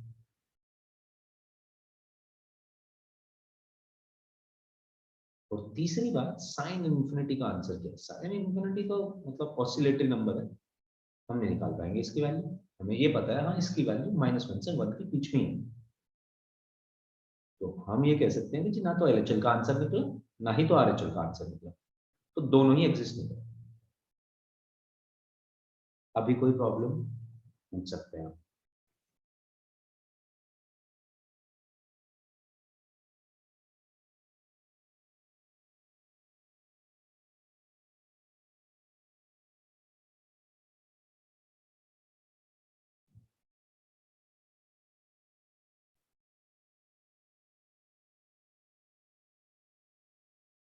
नोहा, बात समझ आ गई, क्या करें हमने यहाँ पे?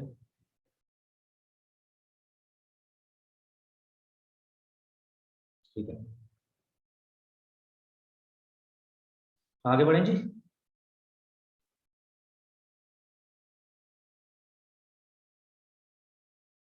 ओके, चलो फिर फटाफट मेरे को कुछ आंसर्स दे दो।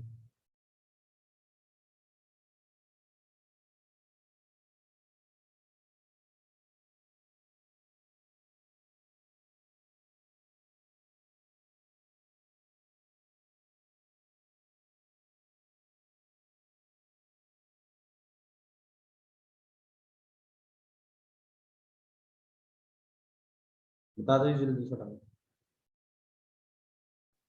बोलते चले जाओ, रुकना नहीं है।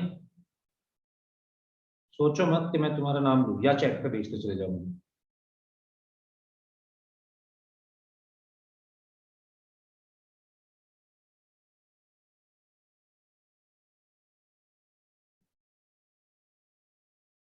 करेक्ट है, गुड।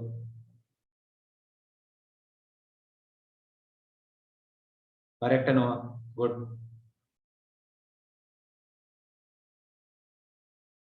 करेक्ट है यशिका, करेक्ट है नीट, नोहा करेक्ट है।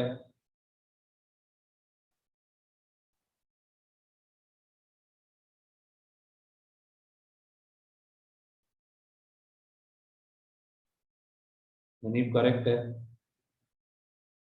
यशिका करेक्ट है। तूने तीसरे वाले में पेन तो नहीं उठाया, जरूरत नहीं थी हमें। करेक्ट है मुनीब, करेक्ट है नोहा। और हमजा और सिद्रा किधर है?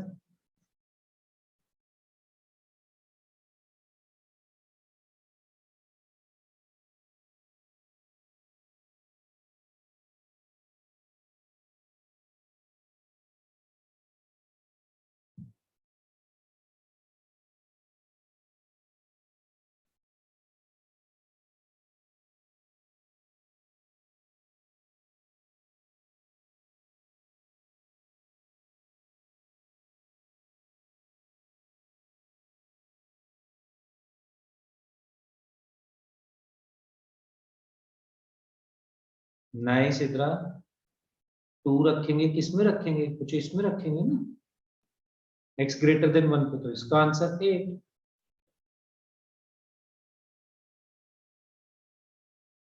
हमजा उल्टा, हाँ बिल्कुल उल्टा नहीं, सॉरी हमजा, ये देख पहले का तो 8 आएगा ना, तो x टेंड्स टू 2 कर रहे हैं तो कहाँ पे लगेगा, x क्यूब पे लगेगा। पीस वाइज है नहीं, डायरेक्ट रख दो, आंसर निकाल लो। 0 पे निकाल लें तो 0 पे कहाँ लगेगा, एक्स स्क्वायर पे। X less than equal to 1 जब भी होगा तो इसमें वैल्यू पुट करनी होगी, पीस वाइज है नहीं 0 पे, डायरेक्ट पुट कर दो 0। 1 पे, हाँ जी 1 पे पीस वाइज है, एलएचएल आरएचएल अलग अलग निकालना पड़ेगा। ठीक है यार, इतने बच्चे थोड़ी रह गए कि एलएचएल आरएचएल बार बार ऐसे निकालोगे। समझो ना कि एलएचएल में क्या करना है भैया, एलएचएल में मतलब 1 से 1 ही को एक बार इसमें पुट कर दे, एक बार इसमें पुट कर दे, एलएचएल का मतलब 1 का एक्सप्रेशन इस पे लगाना पड़ेगा। पर यही कौन सा अपने आप में पीस वाइज है, एक्स स्क्वायर ही तो है, डायरेक्ट वैल्यू निकाल दे। पुट करा 1, इसमें पुट करा 1, 1 आंसर 1, दोनों तरफ से 1 आंसर आ रहा है।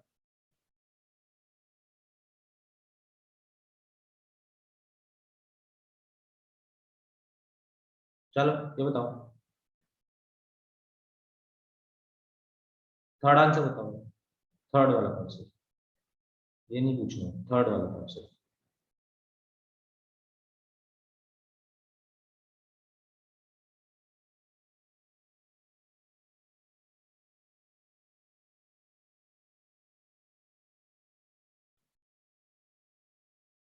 ध्यान से देख सुधरा, ठीक है, तू जो कर रही है ठीक है, बट एक बार सोच, 1 पे अभी भी एलएचएल आरएचएल तो निकालना ही पड़ेगा। करेक्ट है शुभ, जो तूने निकाला अभी वो सिर्फ आरएचएल निकाल के दिया मेरे को।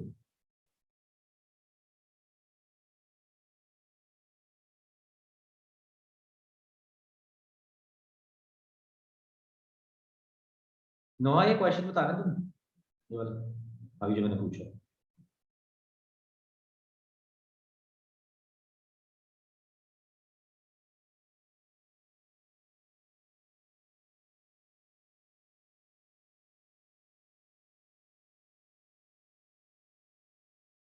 लेकिन ऐसे मत करो, आंसर तो तुझे देना पड़ेगा, मैं परेशान करता रहूंगा।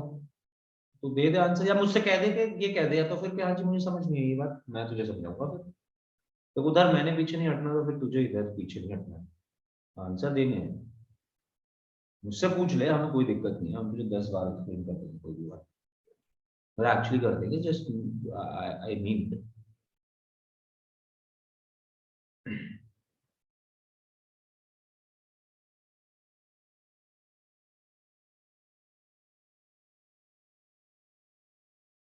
ये मॉड एक्स है, ये होमवर्क का क्वेश्चन है तुम्हारा सबका। ये क्वेश्चन यहाँ भी हो सकता है अगर नोहा मेरे को भी आंसर दे दे, मतलब नोहा अगर आंसर ना दे तो फिर तुम इसे क्वेश्चन को करने लग जाना, क्योंकि आगे तो तभी बढ़ पाएंगे जब तीसरे क्वेश्चन का आंसर देगी।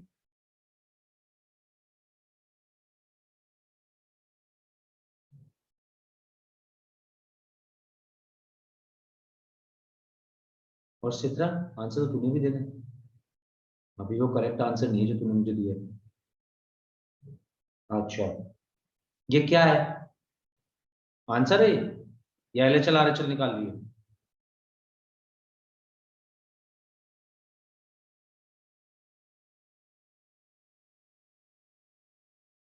उन्हीं बताएगा इसका answer, limit x tends to 1f(x). Sir कौन से वाले का? लिमिट एक्सटेंड्स टू 1f(x), ये सर 1। y1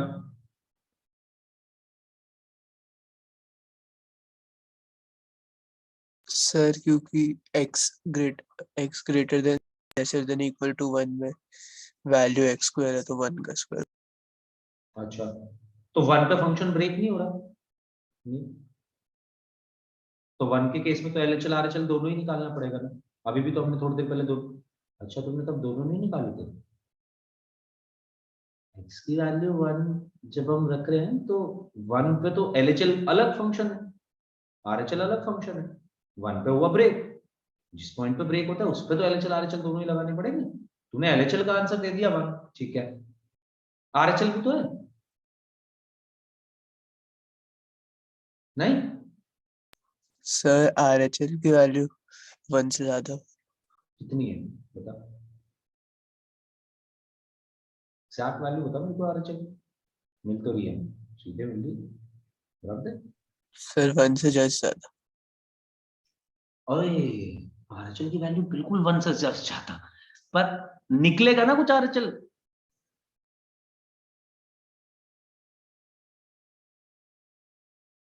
अच्छा मैं क्या, हमजा बताएगा मुझे, हेल्प कर दे यार हमारी, तो क्या करना चाहिए? LHL RHL तो निकालनी चाहिए ना।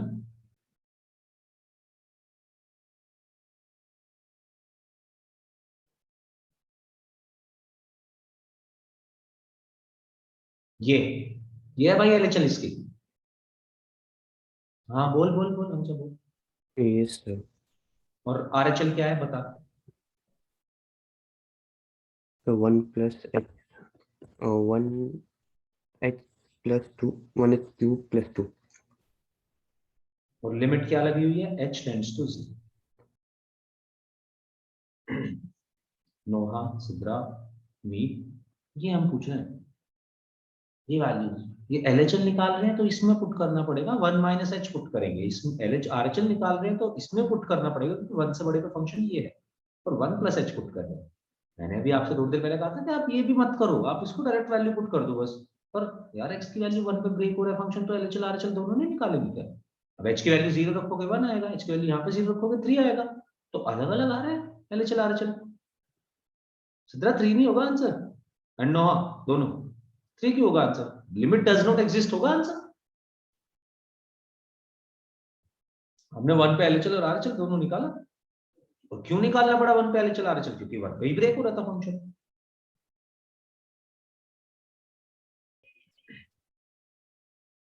समझ आई बात? Yes sir. Noah Yes, Chitra yes, sir. देखो बार बार हमें यही काम करना हो तो यहाँ पे LHL RHL वगैरह तब लगाने होंगे। आजा चलो अब मेरे को ये बताओ, इसने LHL RHL मुझसे पूछा तो है चलो, पर क्या LHL RHL हमें निकाल, अगर ये मुझसे LHL RHL ना पूछ के ये क्वेश्चन पूछता,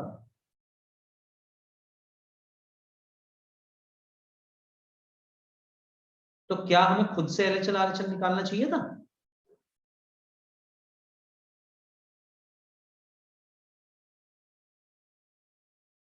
क्यों यशिका बताएगी ये बात, क्या हमें सर खुद वो से फ्रैक्शनल पार्ट है। नहीं, ये तो मैंने ऐसी ब्रैकेट लगाई। सर नहीं निकालना चाहिए क्योंकि फंक्शन नहीं है। मतलब फंक्शन पीस वाइज नहीं। Yes. और ये मॉड एक्स क्या कर रहे थे हम? मॉड एक्स तो पीस वाइज है बच्चे, एक्स और माइनस एक्स तब भी निकालना पड़ता।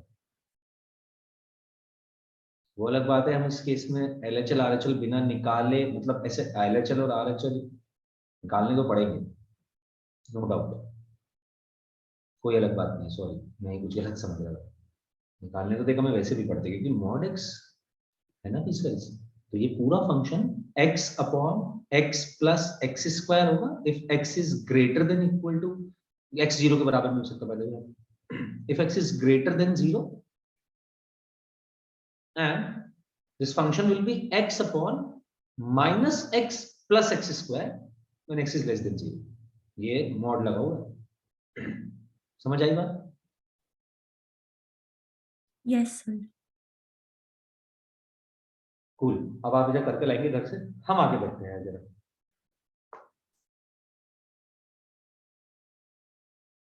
चलिए जी, फटाफट आपको कुछ रूल्स लिखवा देते हैं, तो हटा दें इसको, कोई बच्चा है तो बता दो।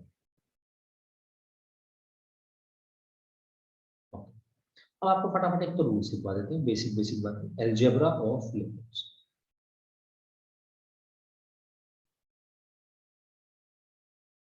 अलजेब्रा ऑफ लिमिट्स में बेसिकली हम आपको ये दो फंक्शन,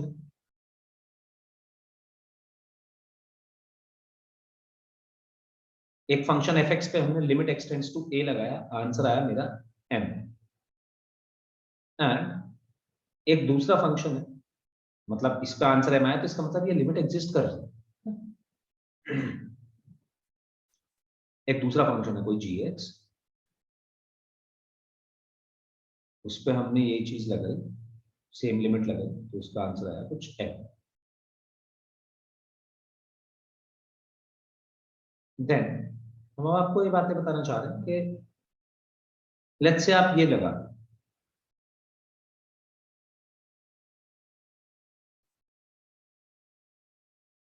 तो आप लिमिट्स को डिस्ट्रीब्यूट कर सकते हैं। डिस्ट्रीब्यूट करेंगे तो होगा क्या कि आप इस पे अलग लेके जा सकते हैं, उस वाले पे अलग लेके जा सकते हैं, बीच में जो भी साइन है वो लगा रहेगा। उसका आंसर आपको पता है m आ रहा था, इसका आंसर l आ रहा था, तो आंसर हो जाएगा m प्लस l।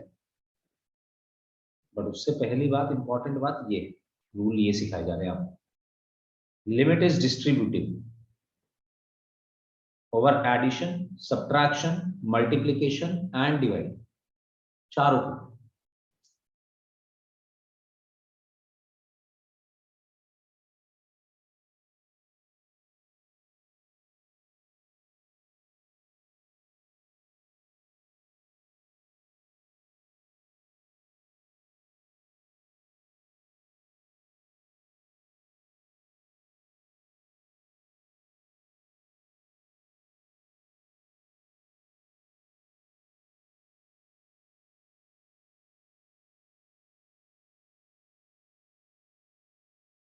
बस लिमिट एग्जिस्ट करनी चाहिए मल्टीप्लीकेशन और डिवाइड के केस में, तो आप लिमिट्स को अलग अलग लिख सकते हैं।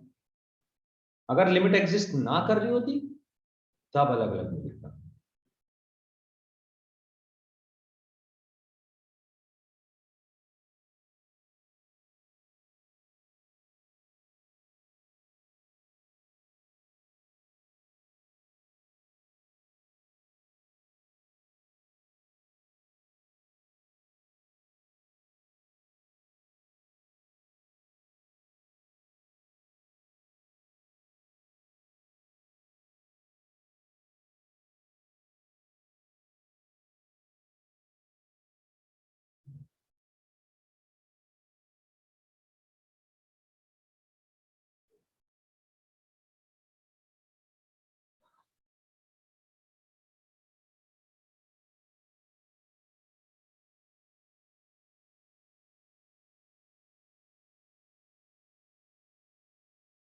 इन दोनों ही केसेस में, ये वाला भी और ऊपर वाला भी,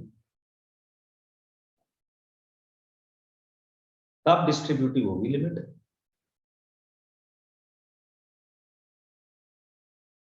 when limit exists on both functions। अगर लिमिट एग्जिस्ट नहीं कर रही तब मत करिएगा डिस्ट्रीब्यूट।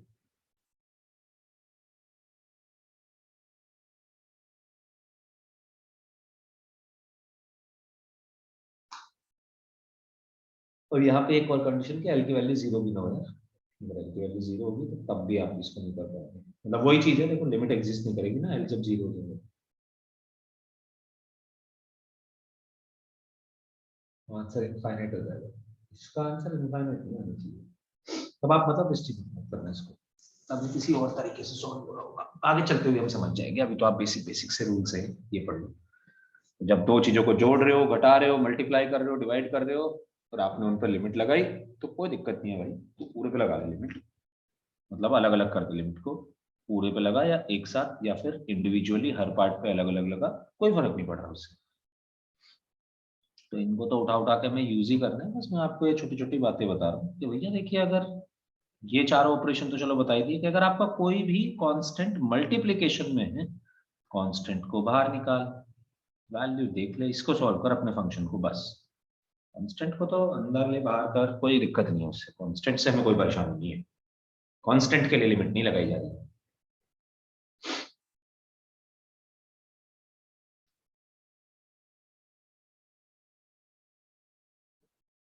तो अगर k टाइम्स करा गया पूरा फंक्शन तो km हो जाएगा answer.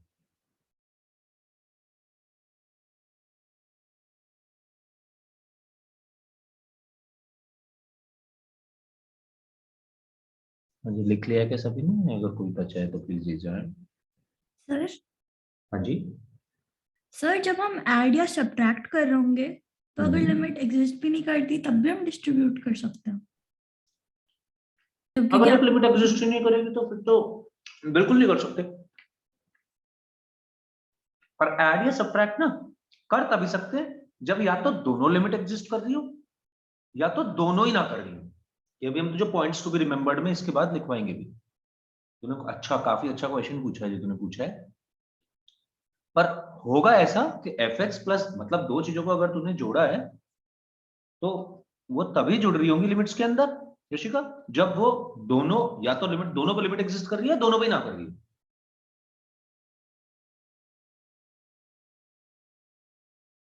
Yes sir. in the other case,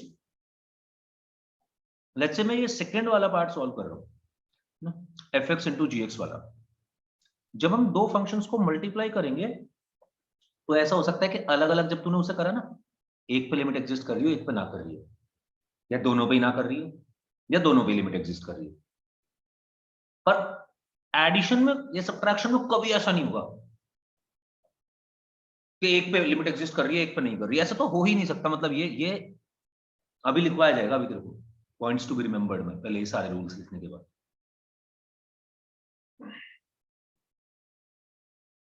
yes sir.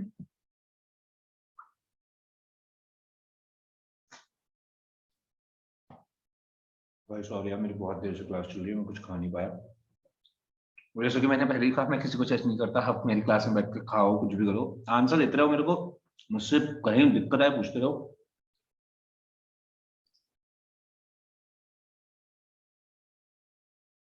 Okay, बढ़ें जी आगे।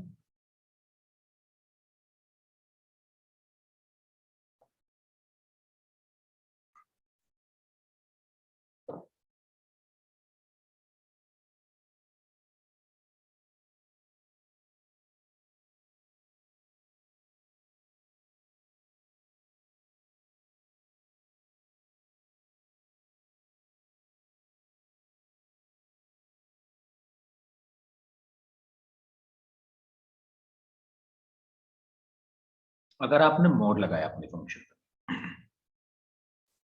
तो पूरे फंक्शन पे बाहर मोड भी आ सकता है, या बाहर पूरे फंक्शन पे मोड लगाए तो अंदर लेके जा सकते हो। अंदर लेके जाने की जरूरत नहीं होती है, अगर अंदर मोड लगा हुआ है तो आप उसको सॉल्व करने के लिए लिमिट को अंदर ले जाओ। और पूरे फंक्शन पे मोड होना चाहिए, ऐसा नहीं जैसे मैंने आज आपको होमवर्क 1 में क्वेश्चन दिया था, उसमें तो सिर्फ नीचे अपॉन में मोड एक्स था।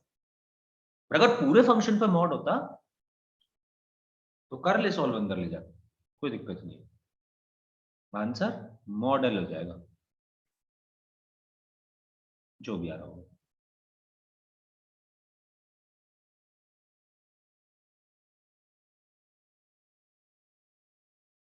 इसका एक एग्जांपल देखो, ये देखो,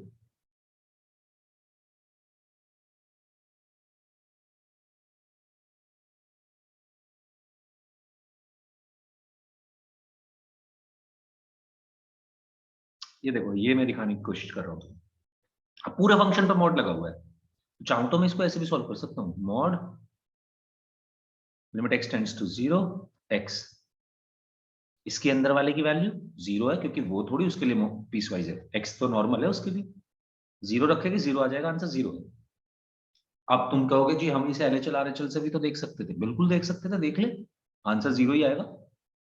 यही समझा रहे हैं कि LHL RHL से जाने की जरूरत नहीं है, आप LHL से जाओगे तो 0 माइनस h रखोगे, 0 माइनस h का मतलब 0 माइनस h का मतलब माइनस h का मोड लेंगे, h आ जाएगा, h की वैल्यू 0 रखी 0, RHL निकालोगे 0 प्लस h रखोगे, mod of h h, h को रखा 0 0, तो दोनों केस में वहां से भी 0 ही आएगा। या आप इसी काम को डायरेक्टली भी कर सकते थे, हम ये कह रहे हैं, इतना करने की जरूरत नहीं। बस वैसे मैं आपको बताऊं, ऑलमोस्ट हर जगह लिमिट्स को डिस्ट्रीब्यूट कर सकते हैं।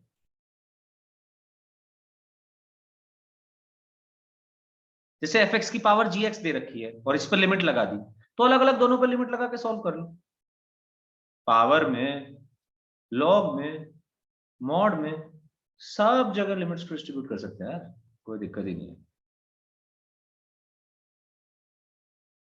ये m था मुझे लगता है, fx की तो लिमिट m आ रही थी ना, तो m होना चाहिए यहां से।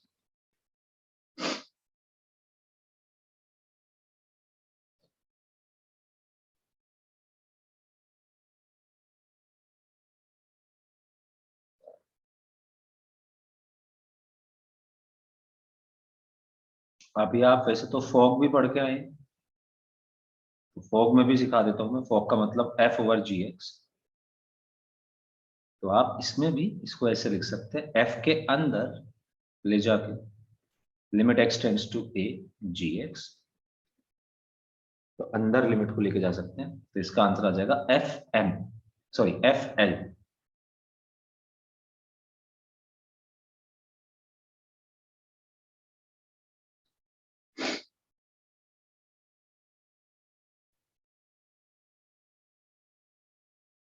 इसका पर्टिकुलर यूज इन दो चीजों में है। इसे आपको ऊपर वाली बात समझ आई, बहुत बढ़िया, नहीं आई तो भी चलेगा, आप ये बात याद रखो बस मेन, कि आप हर जगह, मतलब लिमिट हर जगह डिस्ट्रीब्यूटिव हो भाई, मतलब limit x tends to a log of fx अगर आप कैलकुलेट करना चाह रहे हैं तो आप log के अंदर लिमिट लेके जा सकते हैं, ये कह रहे हैं हम। आप इसको अंदर जाके सॉल्व करो, कोई दिक्कत नहीं है, आंसर आएगा log m।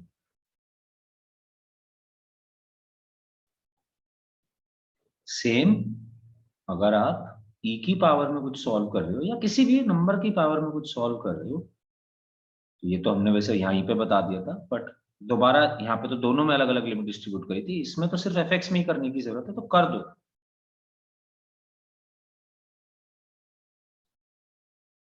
यानी कि e की पावर m बन जाएगा,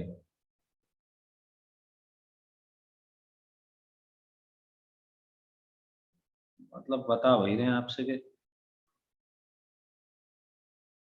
हर जगह डिस्ट्रीब्यूटिव है भाई, कहने का हमारा मतलब मकसद सिर्फ इतना।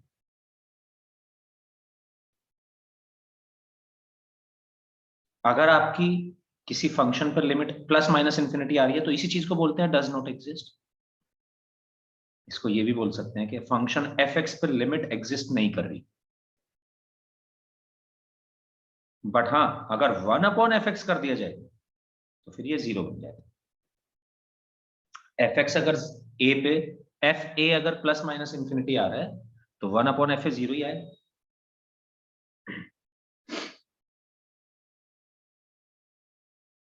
और एक लास्ट प्रॉपर्टी,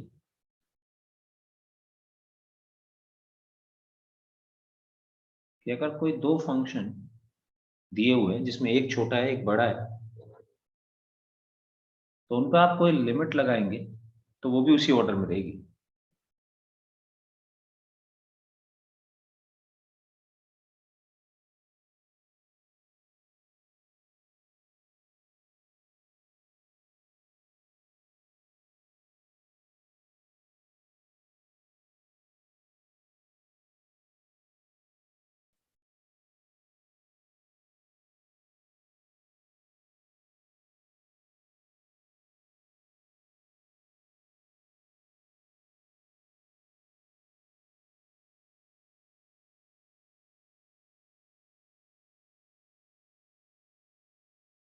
तो limit x tends to A F X भी limit x tends to A G x से छोटा ही रहेगा।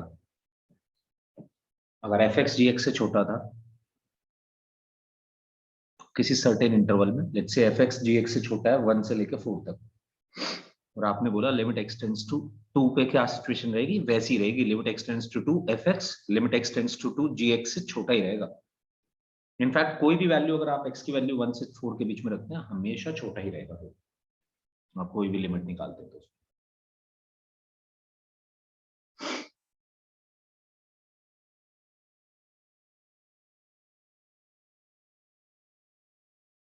तो ऑलमोस्ट ऑलमोस्ट हर जगह लिमिट डिस्ट्रीब्यूटिव है। ये पूरा कंक्लूजन ये था, लिखवाया इसलिए कभी आपको देखना पड़े, पर अगर आप मोटी बात समझो तो देखना इतना पढ़ने की कोई जरूरत नहीं है, हमेशा ही डिस्ट्रीब्यूटिव होती है लिमिट।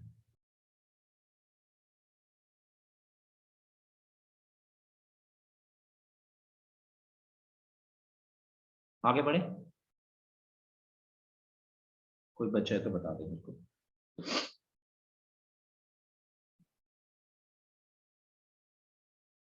ओके, आप लिखिए जी हैशटैग लगा के पॉइंट्स टू बी रिमेंबर्ड।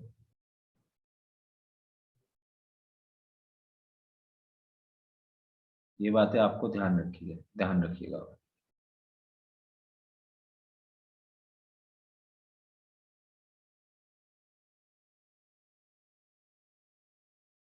पहला, अगर आप यही पॉइंट्स में अब आपको बताना चाहता हूं कि अगर लिमिट आपने लगाई दो फंक्शंस के प्रोडक्ट पे या दो फंक्शंस के सम पे, तो आपको क्या क्या करना होगा, तो आपको क्या चीजें ध्यान रखनी है। अगर आपने कभी भी दो फंक्शन के प्रोडक्ट पे लिमिट लगाई हुई है और वो एग्जिस्ट करती है, लेट्स से आप बोल रहे हो if limit x tends to a fx into gx exists, आपकी ये लिमिट एग्जिस्ट करती है, इन दैट केस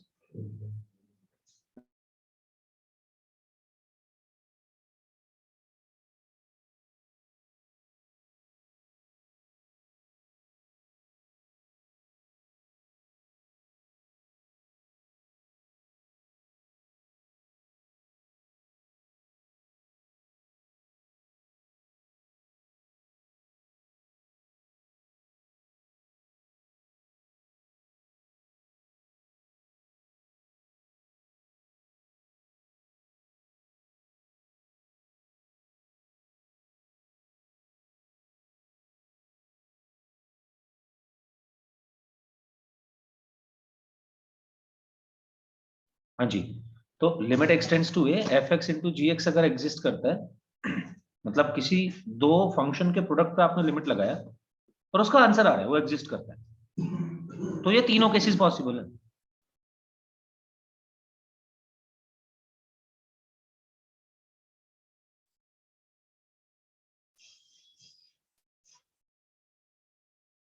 कि अलग अलग दोनों लिमिट एग्जिस्ट कर रही हैं,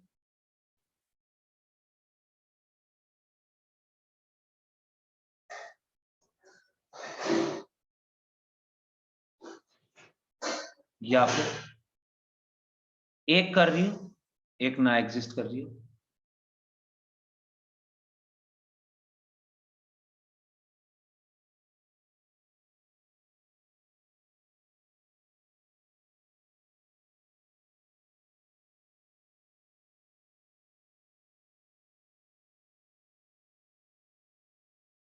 या दोनों ही ना कर रही है।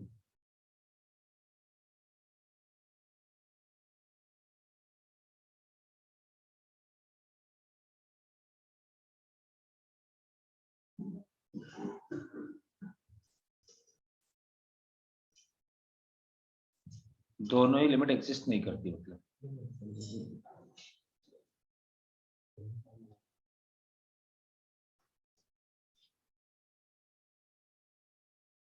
ये मैंने क्यों लिखवाया, इसलिए लिखवाया क्योंकि अभी देखो दूसरा केस जो आएगा कि अगर आपका सम पे लिमिट एग्जिस्ट करती है, आपने कहा जी ये इस पे तो एग्जिस्ट करती है लिमिट, सम बोलो या माइनस बोलो कुछ भी, तो वो लिमिट अगर एग्जिस्ट कर रही है तो इसका मतलब होगा या तो दोनों पे एक साथ करेगी लिमिट एग्जिस्ट या दोनों पे ही नहीं करेगी।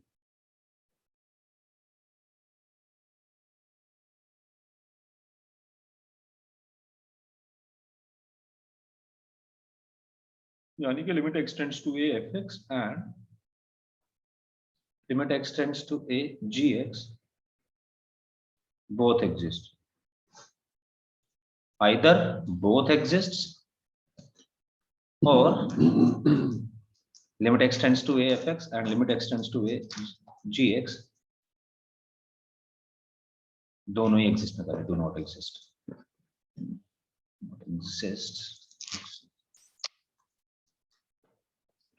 इसी का बी केस में ऊपर लिख रहा हूं.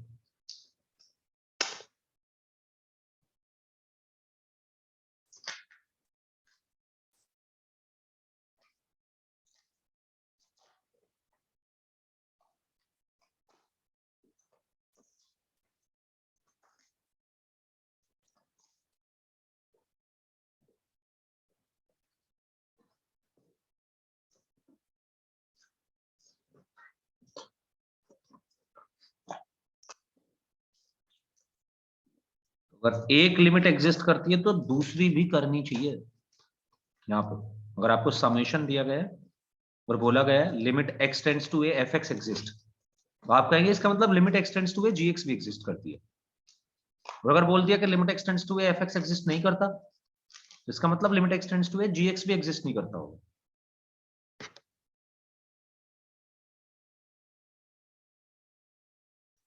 प्रोडक्ट में हम ऐसा कुछ नहीं बोल सकते.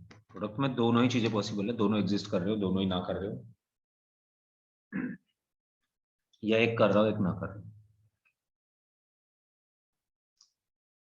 अच्छा, तुम्हें डिफरेंशिएशन आता है? तुमने पढ़ा होगा स्टार्टिंग में फिजिक्स में. किसको नहीं आता है?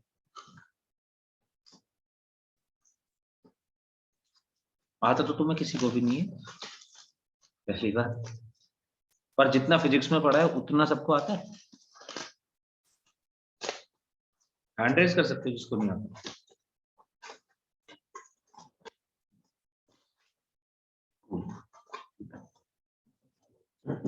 चेन रूल आता है तुम्हें? डिफरेंशिएशन ये तो हो गई. अभी इन पे क्वेश्चंस करेंगे हम बाद में. अभी ये तो तुम्हारी इंफॉर्मेशन, इसको हम यूज कर रहे होंगे भी आगे चलते हुए. इस पे भी क्वेश्चंस आएंगे, इसको कैसे यूज करेंगे वो समझेंगे. तो पहले हमने अलजेब्रा ऑफ लिमिट्स लिखी है, तो अलजेब्रा ऑफ लिमिट्स में तो बेसिकली हम रूल्स ही समझ लेते हैं. चलो फिर फटाफट चलो डिफरेंशिएट करके दिखाओ मुझे कुछ चीजें. लिख लिया है सभी ने? कोई बच्चा है तो बता दो.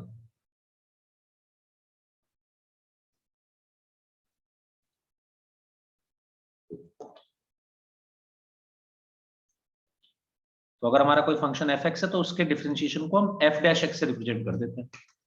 चलो पहले छोटे छोटे बताओ. एक्स की पावर 4 क्या होगा इसका डिफरेंशिएशन?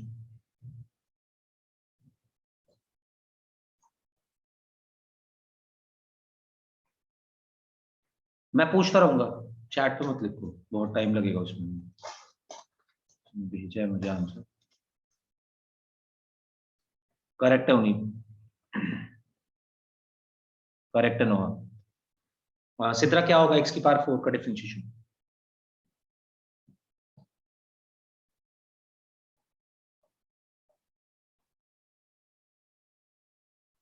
हमजा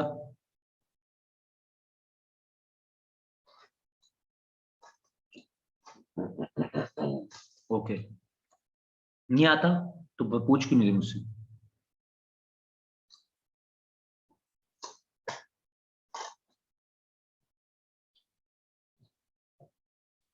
कोई बात नहीं. अब हमें इसके बाद डिफरेंशिएशन पढ़ना होगा थोड़ा. वैसे आपका है डिफरेंशिएशन 11th क्लास में, बट हम आपको बहुत ज्यादा डिफरेंशिएशन नहीं पढ़ाते हैं. मतलब उसमें तो फर्स्ट प्रिंसिपल वगैरह है, वो लिमिट्स का ही खेल है वैसे तो सारा. पर मैथ्स में हम 11th क्लास में डिफरेंशिएशन नहीं पढ़ाते. आपको 12th क्लास में डिफरेंशिएशन पढ़ाया जाएगा. जो बेसिक रूल्स होते हैं डिफरेंशिएशन के वो आपको आने चाहिए, वो मैं पूरे पढ़ा दूंगा. वैसे आपको स्कूल में पढ़ाया जाएगा फर्स्ट प्रिंसिपल ऑफ डिफरेंशिएशन. कुछ ना समझ आए तो मुझसे पूछ लेना, उसमें वो कोई ऐसा बहुत इंपॉर्टेंट चीज नहीं है हमारे लिए. आपको अभी तो नॉर्मल रूल्स पता होने चाहिए. सारे रूल्स होते हैं हमारे कौन कौन से, chain rule, product rule, quotient rule, वो नॉर्मल फॉर्मूले याद होने चाहिए पूरे. ये पर ये डिफरेंशिएशन नहीं है, डिफरेंशिएशन तो आगे आएगा. ये तो बस मतलब नॉर्मल रूल्स हैं कैसे हम डिफरेंशिएशन कर रहे होंगे. आएंगे तो हमारे पास बहुत सारी वैरायटी ऑफ फंक्शंस और उनके अलग अलग तरीके से डिफरेंशिएशन हम कर रहे हैं.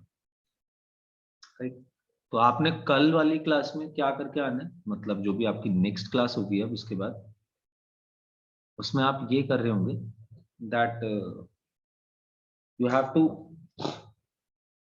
एक तो remember all the formulas, you have to memorise all the formula of differentiation, जितने आपको फिजिक्स वाले सर ने लिखवाए होंगे उतने ही से। तो मैं लिखवा देता हूँ कुछ कुछ आपको बेसिक डिफरेंशिएशन के फॉर्मूले, और ये डिफरेंशिएशन के फॉर्मूले लिखने के बाद आप आज की क्लास तो लीव कर सकते हैं। अगली क्लास तक आपको डिफरेंशिएशन एक बार खुद से पढ़ के आना है, मैं पहले 15 मिनट में आपको पढ़ाऊंगा, फिर कुछ क्वेश्चंस कराऊंगा।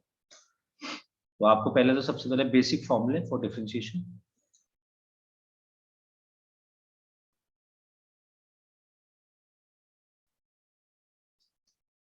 उन्हें बिल्कुल, बट तेरे को ही तो पढ़ना था आज 3D, नहीं? यस सर, सर तो 3D। 3D किससे पढ़ रहे हैं? मुझसे ही तो पढ़ रहे हैं, और किससे पढ़ रहे हैं? सर पिछले बार कोई और चैप्टर था, वो किसी और ने पढ़ाया था, तो फिर मेरे को लगा। नहीं, मैं ही पढ़ा रहा हूँ, मैं ही पढ़ाऊंगा, मेरे को ही पढ़ाना है। एग्जाम कल ही है।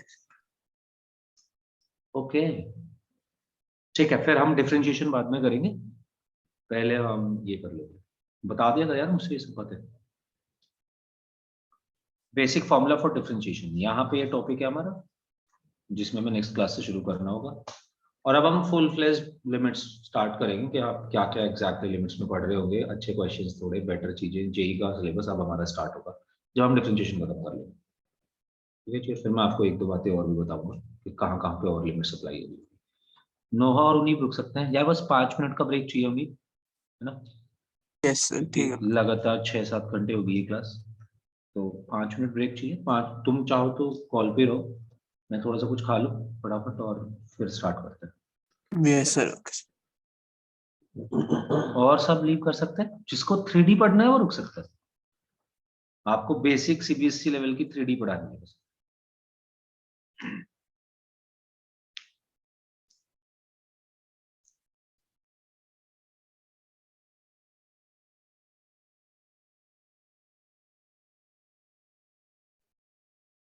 Hello Mariam, Hello, sir. I think you entered the wrong class. Do you also want to study 3D? No, sir, I actually entered the class for bio class. Okay, so I think you got the wrong ID. Just ask once. Okay, sir.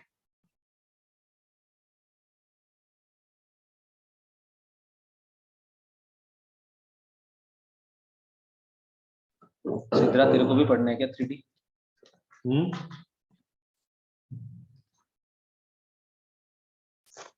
Yes sir. नहीं, सिद्रा से मैं पूछ रहा था कि सिद्रा को भी पढ़ना है क्या 3D?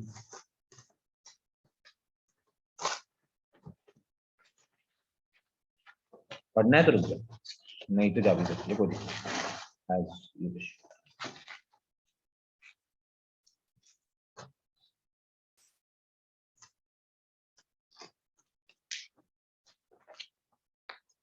चलो 5 मिनट में मैं आया बस।